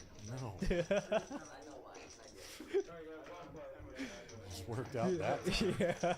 I mean, that 7 is That's what. how I was Yeah. right. I guess that 7 was a scary card for Maddie. Yeah. Yeah, Because I not think only it's some frequency pot control there, so you don't get just run off queens just like that. yeah, that's the question there. Do you want to pot control and play a little bit passive, or you want to go for max value? And then, so then you have to ask player dependent, right? Okay, are you gonna get 3 streets of value out of here from Mike on this board? Yeah. And probably the answer is no.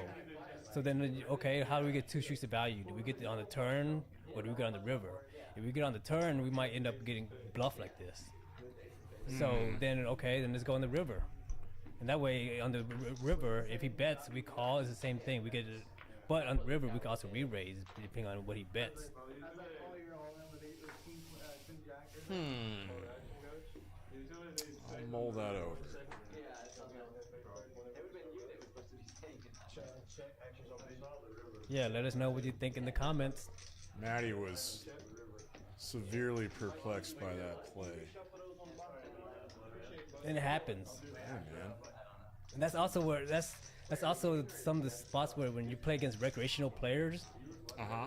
and you have a hand like that, and you're thinking, I mean, I have to bet, right? Because they're calling it so wide, but then they end up overvaluing the hand and making you fold the better hand. It happens, and it's a terrible feeling.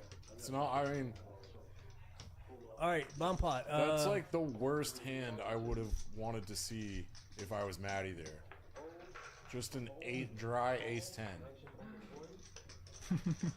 yeah. Like, you literally could have showed me anything else. At least, like if showing a bluff, it's okay, you know. Like some kind Just of don't show me ace 10. Like, that's it.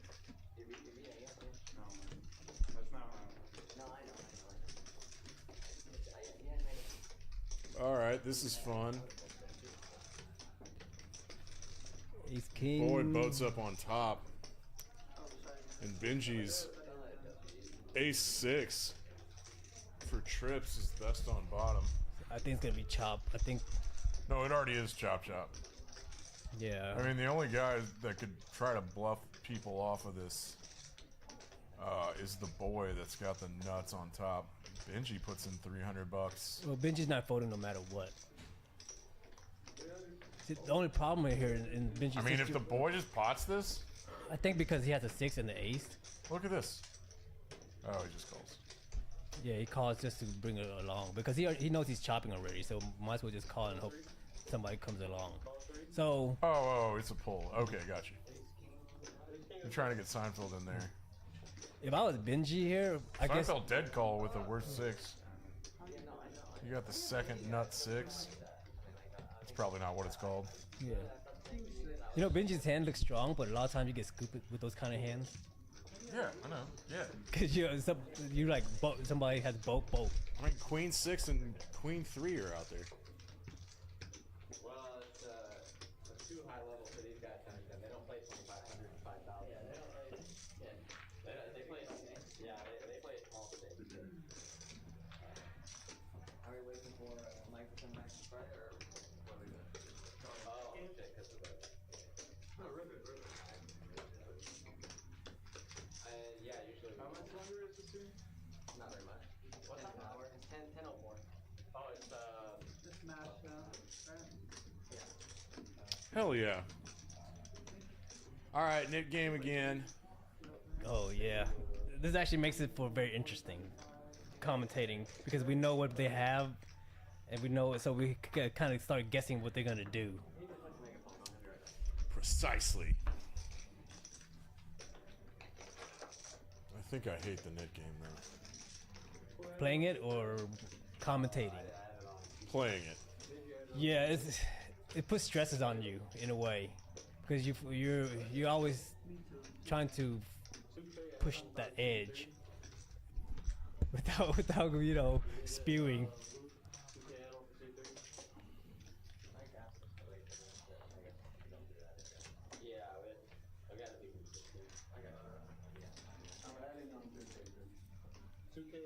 Why is everyone copying me? See? It's your game, Benji. Because I have 6 and I don't have. No, why is everyone copying me? Yeah. Oh, can you give me those cards, please? Yes. Who and I have you covered? Yeah.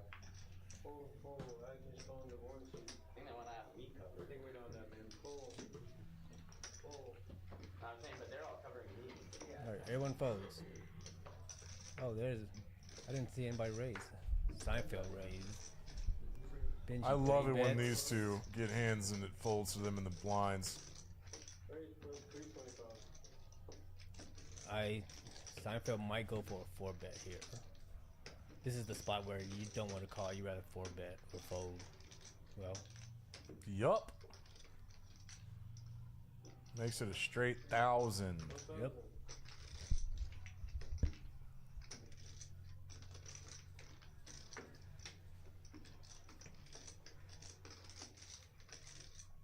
I think Benji likes to call 4 bets. You have 8,000. It's too strong to fold. Yeah, in blind versus blind, yeah. Because the potential for somebody to 4-bet bluff is a lot higher, the frequency of potential. So then you have to defend lighter. Big blind versus straddle, you mean? Yeah. Yeah.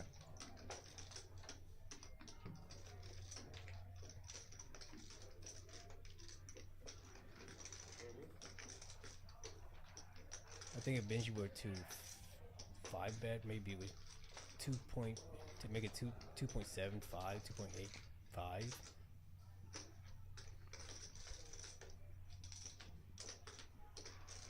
But if he does that, then the next question is if he gets jammed on, is he calling?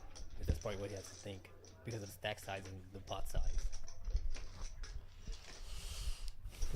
If he takes it to 2.8, then that's another 1.5 out.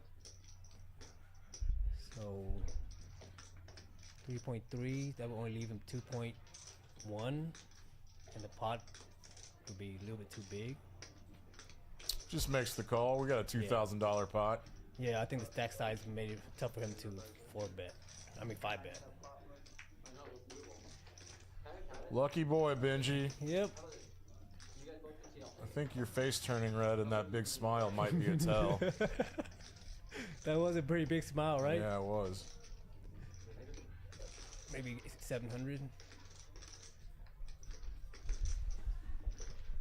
How much is that? 700? Ooh, right on the dot. I think Benji's gonna call. Let him hang himself. That's probably what Benji's thinking. Oh, there's no raises on this board.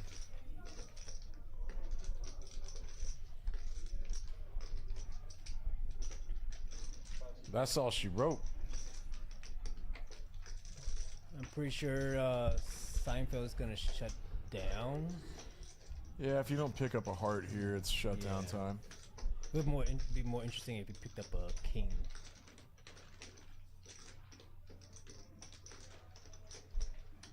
I kind of don't like speculating about what Seinfeld's gonna do.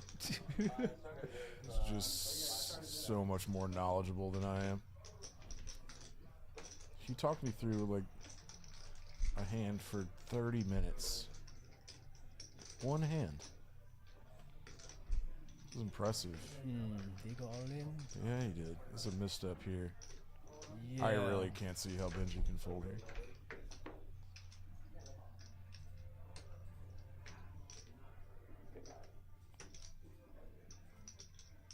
So there was actually 34 in the pot. So it's an overbet pot for 4K. He overbet the pot by $600, right? Except Benji only has 4K. Yeah, that's what I'm saying. Yeah, There's not 10.8 in the pot. not really. Benji's getting like 0.8 to 1. I think Benji just has to pay him Wait, I off. think I did those pot odds backwards. You're about right. Anyway, He has to. Benji's got to call his whole stack off for $4,000 to win. 38. No, to win 78. Oh yeah. I mean, he's calling.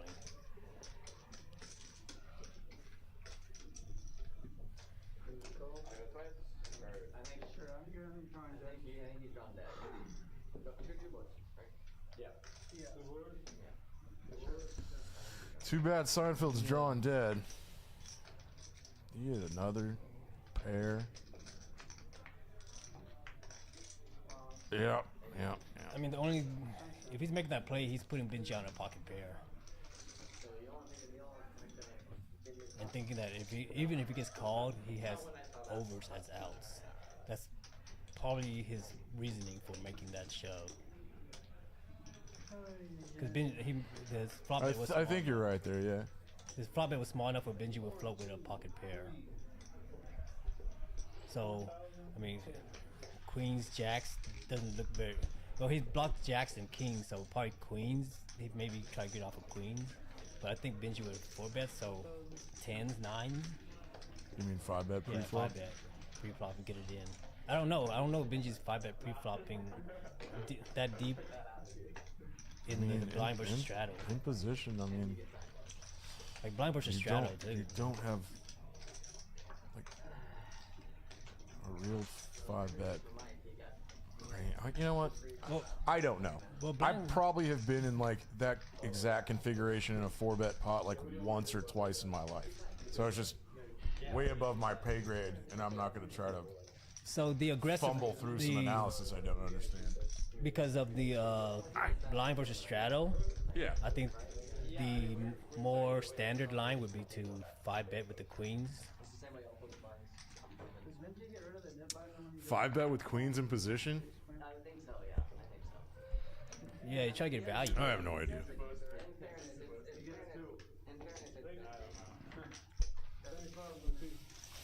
Because then what happened if an ace flop comes and then you kind of let jacks and 10s get away? Because people are 4-betting jacks and 10s and 9s and 8s as well. for like 5 minutes already. It's like counting how much I had. You get me to vote. You can get it in your hand. I'm tying my brain in knots for that one. Maybe I just haven't slept. I'm a dummy. Oh, we got knit buttons on. John's playing the 7-deuce game. He 3-bet. He can just jam this through. But he also has a 7 nicely. Well, that's the only thing I was saying is that if the first hand of the big game, blind versus blind, heads up, we get out. Huh. What if you have a 6? Hefe. He's making soul reads right now. What if you have a Well, 6?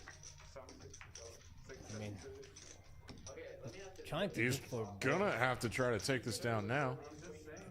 Unfortunately, this is not a card where he could get. I guess he could get bluffed through. I think it's a good block from you. I don't think it's a. I mean, when you float with air, Yeah, you got. this is exactly what we were talking about last time you did this. Except the other one, the 3 was a little bit easier to bluff than the 5, but I guess got it through. What do we know? Oh, I mean, I knew it was going to work that time. He had 7 deuce. So just in that one hand, Seinfeld was up 4.9 earlier. And he is now stuck 1,600 after that big 4-bet pot with Benji, who's now up 6.2K. Of course he is. It's his game. We only missed 2 hands. It's alright. You want to give us a small handicap, right? Oh, yeah. Play a couple hands of that. 10 o'clock from the AC. OC fold. 2 folds, 3 folds, 5 folds. All right, Rich Mike with 7-deuce. Get it through, make it big. And he will get it through because Makes it really big. he's going to get paid. Get Pay rid that of the- man. And get rid of the knit button. Satisfaction. Yay! Yeah, satisfaction. John's like, man, I just tried to do that. And I got bluffed off a pair of 7s. And get through the dip button at the same time. Perfect phone call. Hola, Juanito. Man, I think he's pissed at us if we kept going. Stella, my man. I'll tell you one second. I have Bridge Mike. After the card game, 11.3. not the architectural structure. I'm adding 5. How much you know, sir? 5. Stuff because I know 5K. 5 I keep seeing that arcade games and keep thinking of Street Fighters. My add on the previous hand. Hey, go ask the provider. He'll get you some Street Fighter. You add on to 100K. Yeah. Complimentary Those are actually dinner. rotations right here. Special edition. God, there's a 2-5 stream on Saturday, open to the public. Get on Atlas. Text Nick. Boy, getting bored and mixing it up. Yeah, he did go card dead. Oh, yeah, you're right. He's a good guy. You know Kramer. Hello. Interesting. Top 2 for John on a mono-suited board. Thinking about one where I like shoved it straight. Fighter, do you remember it at all? 4th club comes in. John has to check his what is now middle 2 pair. Probably didn't shove it when the 4 clubs came out. The boy can rep a club really easily. That's the problem. If the club comes out, then I can get away. That's freaking high. The boy white flags that. Yeah, if you try to bluff a club with 4 out on the board and you get called, it's pretty much like, nah, my opponent's got one. I'm Yeah. out. The only thing he had working for him maybe is the Ace of Club came out, so maybe John didn't have a Ace of Club draw, so maybe he didn't have a clubs. Oh, I see what you're saying. Okay, yeah, that does change things that it was an ace. Yeah, good point. These are very tiny nuances that I don't always consider. That's why you're the monk. It's a game of observation. You gotta think about everything. I think it's because without 2 extra Hefe with 7s, yeah, the game goes 5. right behind the $25 straddle. We're going to 75. Oh yeah, I mean that. John's in there with the suited king. I said I like playing between 3-handed and 9-handed. I just don't like 2-handed. 5-10 players play suited kings way more often than I do. All right, check your middle set on that dry disconnected board. I got set over set in like 30 minutes. Or playing like 10-25, like 10 kb. Yeah, You got floated with king high. it's not heads up. Like suited kings are is a really good hand to play like in position medium-sized pots, where It's like we let's say you flop a king, you can actually like we check back from a full table to and be deceptive and maybe get people to bluff off or get people to call off light because they don't put a king in your range because you check the flop. All right, yeah. And then you, of course, to make flushes, you only lose to the nut flush, but you beat a lot of flush draws as well. and we're playing 10-25, 10,000 deep. insane, right? I agreed to play for half an hour and that shit happened. Oh, wow, really? You were on the bad end of it? No. Oh, what up, Seinfeld? He's Limps. limping. Actually, wait a second. This is November, not October, so I'm gonna be on the good John end. Limps. What a British might have. I would, Yeah. Oh, if this limps through, he's gonna be sick. This month, things are gonna be different. limp through. Oh no, Queens! I'm gonna be 5 ways in a limped pot. Yuck. Does Seinfeld still have 8.3K? We went to match the stack. Oh, okay. Seinfeld's always matching the stack. His little ploy, his little limp sneak gambit with Queens did not work out this time. I mean, lucky for him, he's still got the best hand 5 ways.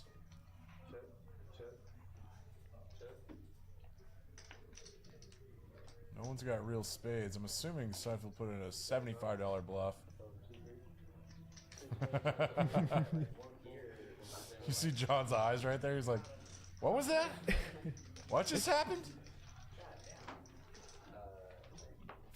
I mean, I like it that they're incorporating limp re-raises into the game. It's, you know, you don't see that much. I don't like that move. It's a tough move to execute because, especially when you're deeper. You just never, like most people, just never have enough bluffs. Yeah, so you gotta find some bluffs, and the problem is you're out of position in inflated pots. So Yes. it's a very tough move to execute. Yeah, with Queens there, I'd rather just open. If I get 3-bet, I just 4-bet. Like, let's ISO down to heads up and Because- play a 4-bet pot with Queens out of position. Because if you limp re-raise with queens, and then you're probably gonna most likely get called, and then that kind of flop comes out. Then what? Are you just gonna barrel off? Are you gonna check call down and will pay off, or are you just gonna give up? You know? I don't know. It just doesn't happen that often. Yeah, a lot of tough spots. You put yourself into a lot of tough spots. Oh, what's up, the boy? A lot of limps to the boy. Maddie actually made it 150. All right, I missed that part. And the boy calls with Jack 8 offsuit out of position in the small blind. He's going to try to get tricky post-flop to get rid of that knit button. Mark my words, Tommy. Mark my words. So this is a good flop for it. Kind John's of. king high is still good. He's got backdoor hearts and a gut shot to a 10. Flop checks through. Okay. Brick. The boy, it's your turn, man. It's your time. I think he's gonna try to check and try to hit it, and then like it's just too hard to like the pot's too big, and he doesn't have enough equity against too many players that it's gonna be sticky. That I don't think he was gonna bet. This is hefty. Yeah, get everything to fold. That's the thing that's so weird. That is weird. Out of all people, that he Yeah. I guess he doesn't play 10 quarter that much. I mean, unless the boy makes a re-raise and jam here, because on the flop Matty didn't have anything. What did the board change that makes it so big? So it looked like a steal here where the boy could make a re-steal. The old re-steal. Bluffing the bluffer. But that's super high variance because you can always make up reasons to re-steal or re-steal. Yeah. You typically don't want to try to out-bluff a bluff. And the boy lost the game, it would seem. Oh, the knit. Me and my guy. So he was the last one, huh? I'm very surprised by that. The boy typically does not lose that game. He was We are 7-handed. he was pretty card dead. Yeah, he sure was. Bridge Mike, dun dun dun dun. Bridge Mike, dun dun dun dun. Where'd that come from? The boy folds around to him on the button. He just limps. Limps! And there's Seinfeld with a real hand. Makes it 150.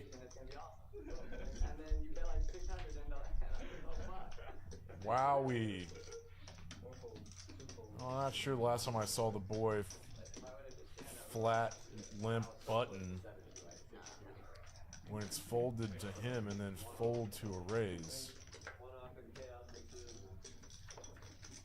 Can't remember. It's not a bad hand to limp, given that there were other limpers behind him, right? Nope. Oh, there was no. So he just open limp. Open limped on the button.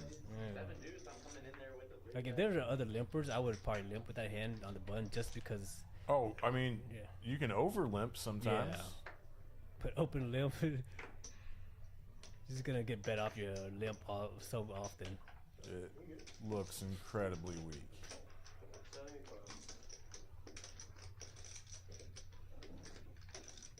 All right, guess who's winning this one? John. Who has position? Hefe. Middling, disconnected, rainbow board. Pretty safe for a C bet here. 2 overs, Hefe's. That's an automatic bet for Hefe. No, I mean, no, but you guys are sitting at 11K. Pair board, I think Hefe's gonna bet that too. 400, right? We're not supposed to Yeah, 300. I think he's been right about everything he does. I'm actually kind of like. John can't hold on this time. Hefe gets it through. Because whatever river Hefe's betting, overcard, the 10, Hefe's betting. everything. He's betting everything. Like I said, it's perfect for this game. Like, you think about the pots, an extra like 300 or 400 in the middle. But he's saying more frequent, so let's just start another one. Yeah, I love it. I'm fine with that. Okay. Yeah, let's Keep it on. Man. Last one? Yeah. Next time, or then you accomplish the bomb pop more frequently. Oh, how much longer is the string gonna go? Alright, Hefe getting 2 hands to play in a row. And Seinfeld is probably gonna 3-bet him. Yup. Yup. Yeah. Late position versus late position. Yep. He just clicks. No, he doesn't. He goes 250. 250. Bridge Mike is playing jacks very sneakily. Well, I mean, this you have to call. You can't. You don't want to. Well, you could, I guess. I put a 4 4 bet in. Yeah. All right, Hefe, that's yours, buddy. Yo, take that pot. Except Mike, like the right turn card could give Mike the pot, where he could just blow everybody off their hand. It's gonna be hard to blow Hefe off his hand, but if he the right card and the right size, that's probably that could be it, but not. I don't think so. Like Hefe's calling all the way here. Seinfeld picks up equity with a wheel Yeah. draw here. So if he overbets and then shoves, that's how he could get Hefe off the hand. This pot is already too big. So he bet small. I'm wondering if he's sizing it to overbet the river. Because he knows Hefe's going to call. So if he's betting this, he's probably going to set up for an overbet where the overbet's not too big. Because if he bets too big, then the overbet will be enormous. So let's see if Hefe calls here. It's a tough call, but I think Hefe's calling, and I wonder if he's setting up for the overbet jam here.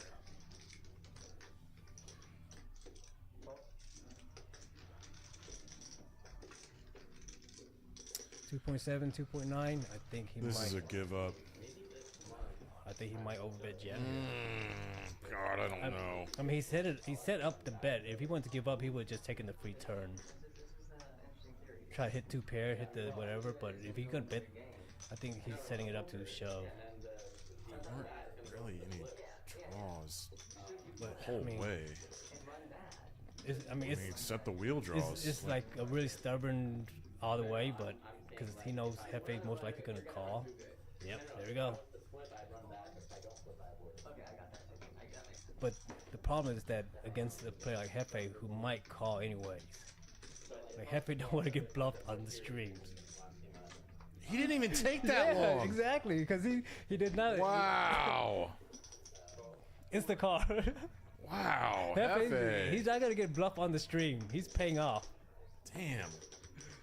Seinfeld is saying that should have worked, man. Except against maybe, you know, half the other table, yes. But try to do it against the wrong guy. You tried against the wrong guy. Yeah. Everything, he set up the play well. Intentions are there, but, you know, gotta know your opponent.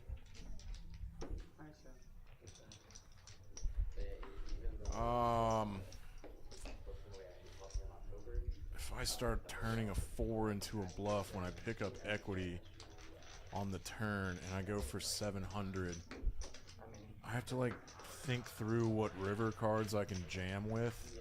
Everything. I think a king is one. He's representing ace king, ace queen kind of hand, and he's getting everything else to fold. I'll go ask him about that one.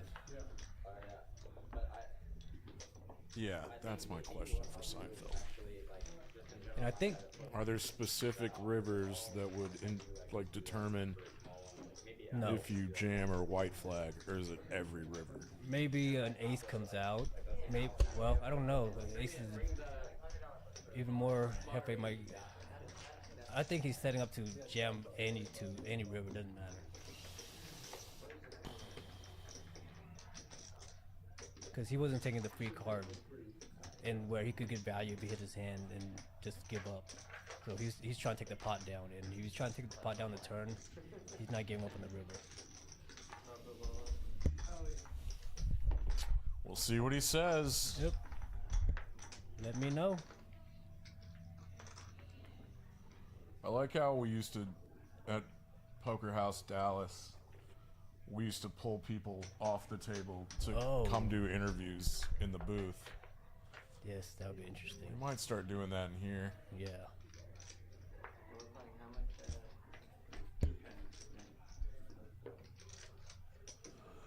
Here's another bomb pot for you folks, and John flops the nut flush on top. And quads at the bottom. Chop chop. The boy flopping quads. See here, anybody? Yeah, nobody has a hand to. Nobody has set of queens. That's a crab leg salad. Quad threes. I just made that up. Seinfeld tripped set of tens on top. He could boat up. He could boat up. He has one of his boat outs, but he still has 20% equity against these two nuttier hands. Boats! And just like that, John is sunk. I think John's gonna get away from this. He has nothing on the bottom board. And The board he had a nut flush draw on, just pair the board three ways, like, you're done. Yep.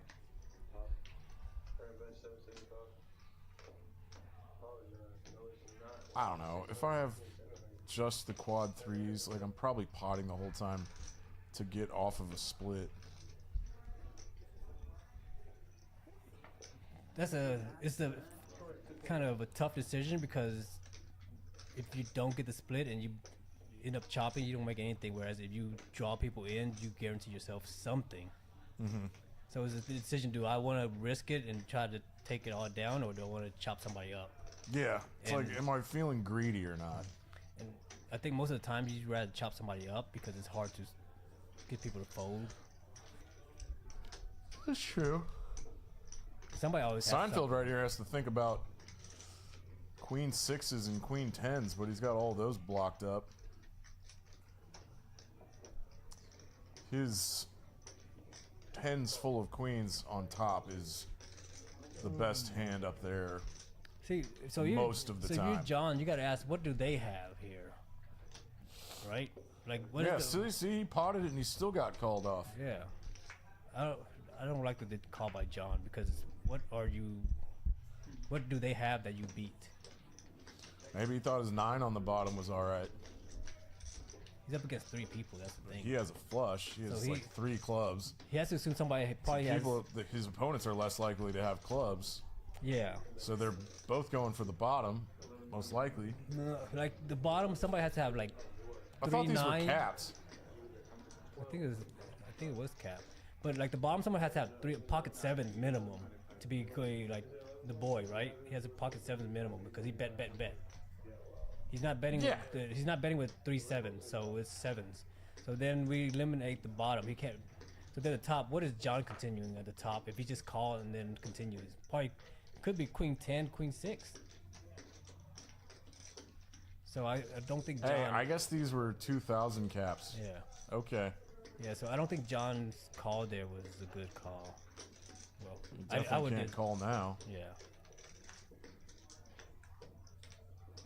I mean, I guess he could. Like He's getting he has 2 to to find. 1. He has to find something that he He's beats. getting 2 to 1 to chop. He's hoping that they have sevens and 3-9. That's it. That's what he's hoping they have. Yeah, you have to fold there, John. They chop your money up. Give him $500. It's just quad threes. Oh, but playing at Queens. That's what I thought too. Is that Benji's second mimosa of the night? I had 6 8 Queens. Wow. Oh, it's the quad wasn't queen. What? Holding your breath, the quad wasn't queen. Yeah. Didn't feel like it. I think we only have about 15 minutes left for you folks. Oh, that's it, huh? Appreciate it. Thank you. No, food, dinner. Yeah. Here at Big Stylist Live. On delay. I'm Tommy Ho, I'm Dan Simone. the drunk. And the monk. We did that wrong. The Mavericks are getting walloped. What? Thank you for not having Queen 6.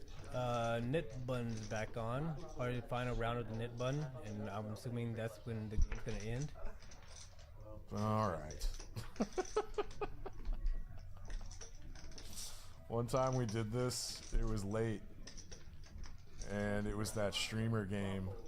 No, it was the vlogger game, the Content Crusher stream 2 weeks ago on Saturday night. It was like 2-5-10, and they put the knit game on, and we said we were going to stream until the knit game was over, and 2 guys were just battling to win a pot for like 30 minutes, and it wouldn't end. Maddie checks the king here.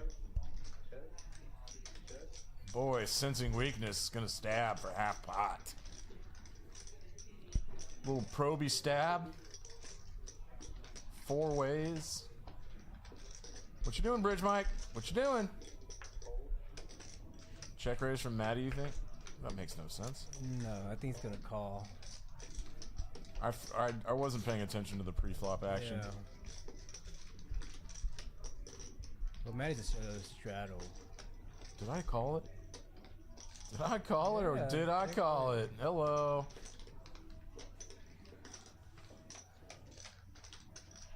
I mean, I guess that maxes it. Like, if you know that the boy is going to be betting very frequently Yeah. in position multi-way, you're like maxing out fold equity by check raising. Yeah, I agree. If you just want to take it down now and deny equity, you know? Plus, like, you don't want to end up losing the knit game because this is the hand that you should have won. Right. So yeah, I agree. The check raise, and then you get some value out of like a king 8 or something.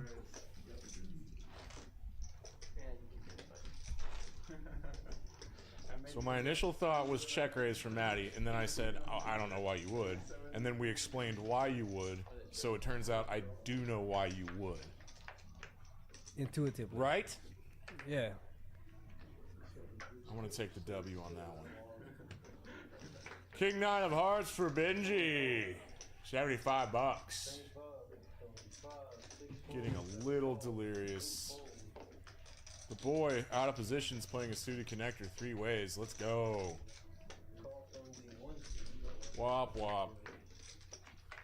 Let's see a bridge mic. Probably check. Deuce, Benji 10, deuce, might bet deuce, here. deuce, I think deuce, Benji would bet deuce, here. 10, deuce. Like Three ways. Who knows? 75.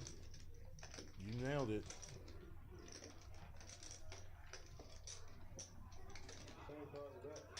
It's like you fold out a ton on boards like that. Yeah, and because you have a lot of back doors, and your Yeah. king and 9 could be good as well. Your king definitely probably is good.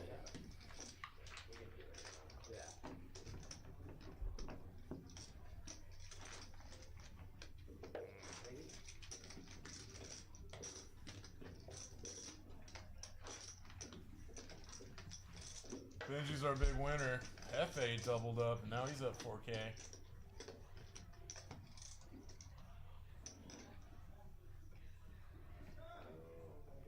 I wonder if he's gonna listen to our stream. FA? I mean, Danielle's probably listening right now. We got someone from Brazil. Hello. Brazil. Brazil. Português. Oh, nice. They speak Portuguese. Muito bem? Yeah, some of their diphthongs.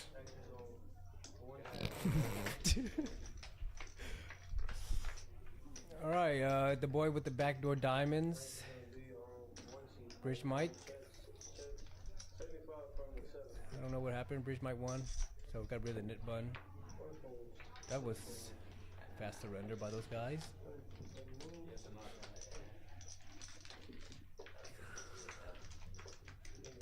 All right, so we got John, Sorry. Seinfeld, and the boy. Ah, that's gonna make for something interesting if Seinfeld and the boy are the last ones left. The boy!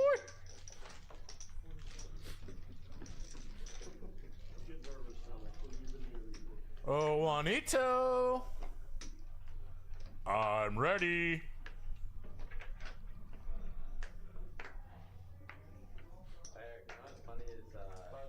What's up now?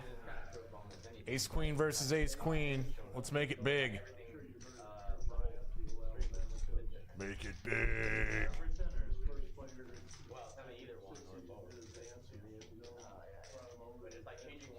This went to 5 Hunsky. Ooh, that one's that's pretty big. I wonder if Matty's gonna call. Well, he probably is because this position is suited. I don't think is he gonna 4-bet, 5-bet? Oh, yeah, 4-bet, right? Yeah, dude, that's 1175. A little bit of a click. 12 Hunsky. What the boy? If the boy's gonna jam here? They are way too deep for that.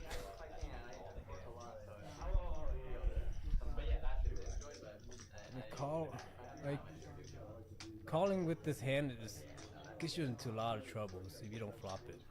But I guess he had enough odds to call.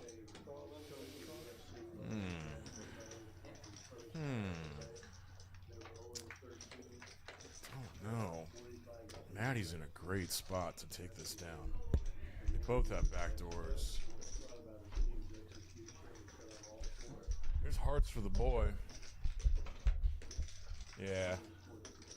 I'd be putting a bet in here too, I think. Yeah, you have to.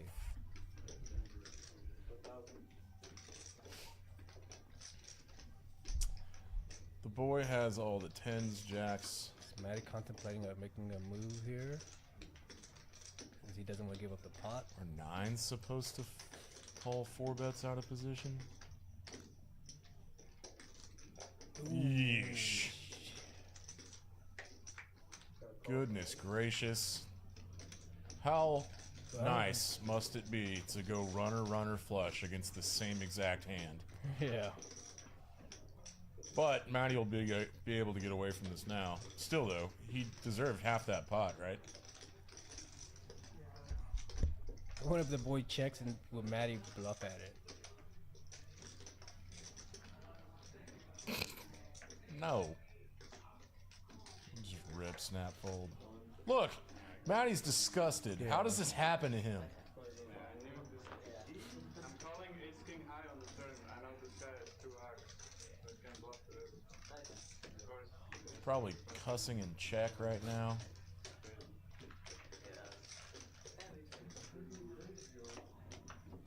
Yeah, Matty and Seinfeld are quite stuck. Dude, I don't know. That's not even 2 buy-ins for Seinfeld. Like, maybe this doesn't phase him at all. I mean, when you're appropriately rolled to play 5-10, 3K buy-ins, 2 isn't that big of a hit. Shouldn't, but a lot of high stakes players have big egos. They don't like to lose. Well, nobody likes to lose. Seinfeld does not have a big ego. I mean, maybe. Talking a few times seems like totally normal. Who's got the biggest ego in this player pool? No comment. It's Jason Burt all day.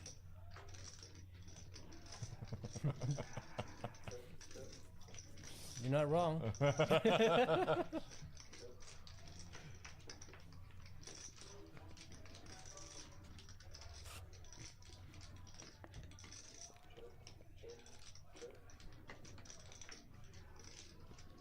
Oh, that's not my water. Ugh. We completely missed this hand. My brain is almost done. Yeah.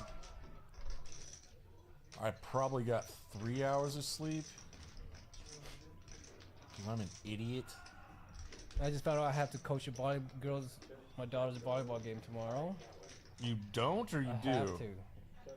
Oh, fun. Yeah. Just gotta be up early. Volleyball.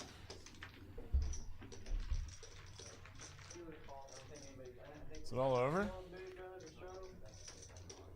I think we have about 15 minutes left. 5 minutes, give or take. Two knit buttons. Yeah. It looks like it.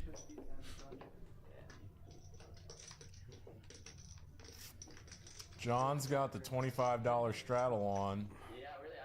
I think. I don't know why I mention this every time. People have eyes. I think Seinfeld's gonna bulldozer his way to get rid of it. So John's probably gonna end up losing it unless he has a hand. I don't know. But between those two, Oh, we doing bets? for a shot of water. No. Literally sitting on the turn. I'm gonna call you. Matty flop top pair. It's still good. His opponents have very little. Pair of queens got this locked down. Absolutely nothing to call with by the 2 knit buttons here. How am I always wrong about what Hefe's gonna float with? It's the 3rd time. I'm like, can't call. And he just jams it in. Matty boats up. God save the king. He's not one of us. Hey man, maybe ace high's good. No, Hefe's a fold. I think if he bet like 150, Hefe would have paid him off.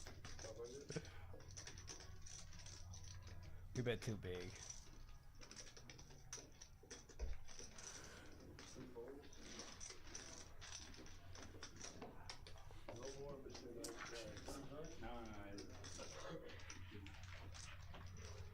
If it was at least, if it's the king queen all in pre-flop, it's one thing. That's like, Same hand. but it's like you pulled out my queen. Yeah, we got about 7 minutes left for y'all folks.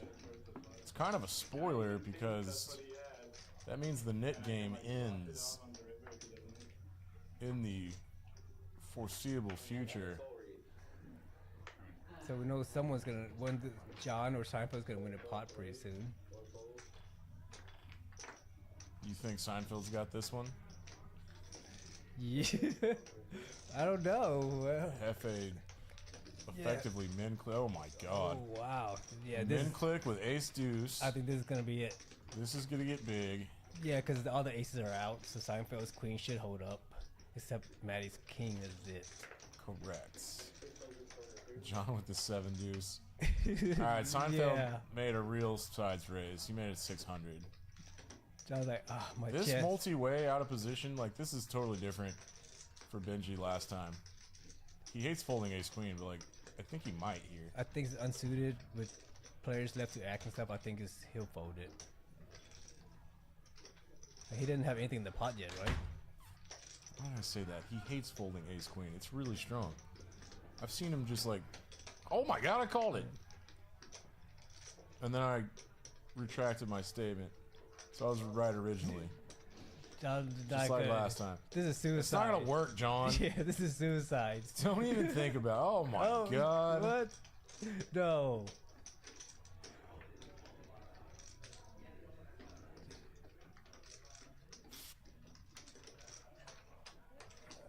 Yeah. Seinfeld should win this hand. All the aces are out, just no kings. Jesus, Maddie. What a monster jam here. Monster jam. Isn't that what they call like Unless they run it twice and monster truck run it twice and Seinfeld gets the top. carnivals? Maddie gets the bottom for the king. This is a big, big pot. $9,200. Seinfeld run it twice? Twice. They're going twice. So Seinfeld probably get the top. Yup. No heart for Matty. Oh, that's bad for Maddie. Because then now all the aces and Yeah. he has He's got 2 outs, he has dude. 2 kings, right? Yep. 2 kings and 1 ace.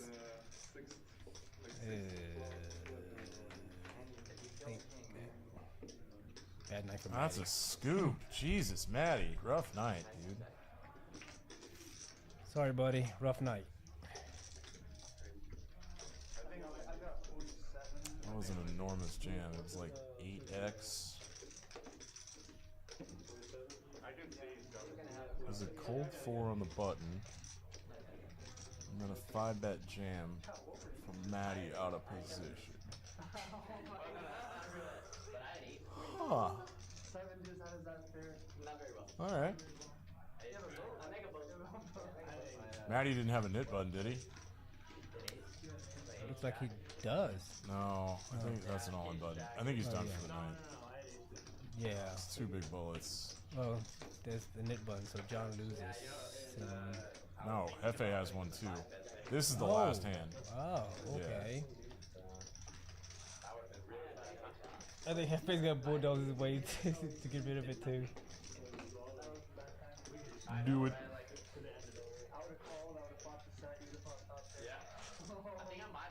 Man, you do this 4 nights a week.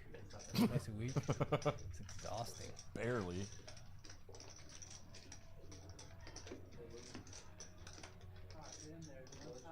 Hey, free drinks though. Yeah, free water, I guess. Should be thankful. There's a bunch of free drinks and snacks out there. All the non-alcoholic drinks are free. You could have some of those. Anyone can have those. You mean the sodas? There's even like monsters in those fridges. For free. All free. People watching in Brazil, just hop on a flight. Come play cards. Gambling is a sin. And for those, Poker is a sport. and for the ones that want to gain an edge, Hefe's got to get rid of his button. yeah, for sure. Bye. Bye. How long's this stream anyway? How much longer is it? 600? Is it like 7 minutes? This will be the last hit day, Thursday. As I was saying, for those that want to get an edge, the chips are free. So you eat 1 bag of chip an hour, pretty much gaining an edge. What are you talking about? Chip edges? I'll just wait for whoever wins this hand. Well, you know. Reducing your hourly. John called the all-in with ace-6 for $2,800. I told you I would get a bunch of those, Luke. All right, hit a 6. Got 1 out. Well, He's drawing dead on the second board. He needs a runner. Oh, fuck, I would've cracked it. Nope. 7. Nope. Oh my god, That's a pretty big night for Hefe now. And that was the last hand, folks. This has been Peaks Dallas Live. I'm Tommy Ho. I'm Dan Simone. Peace out. See you next time.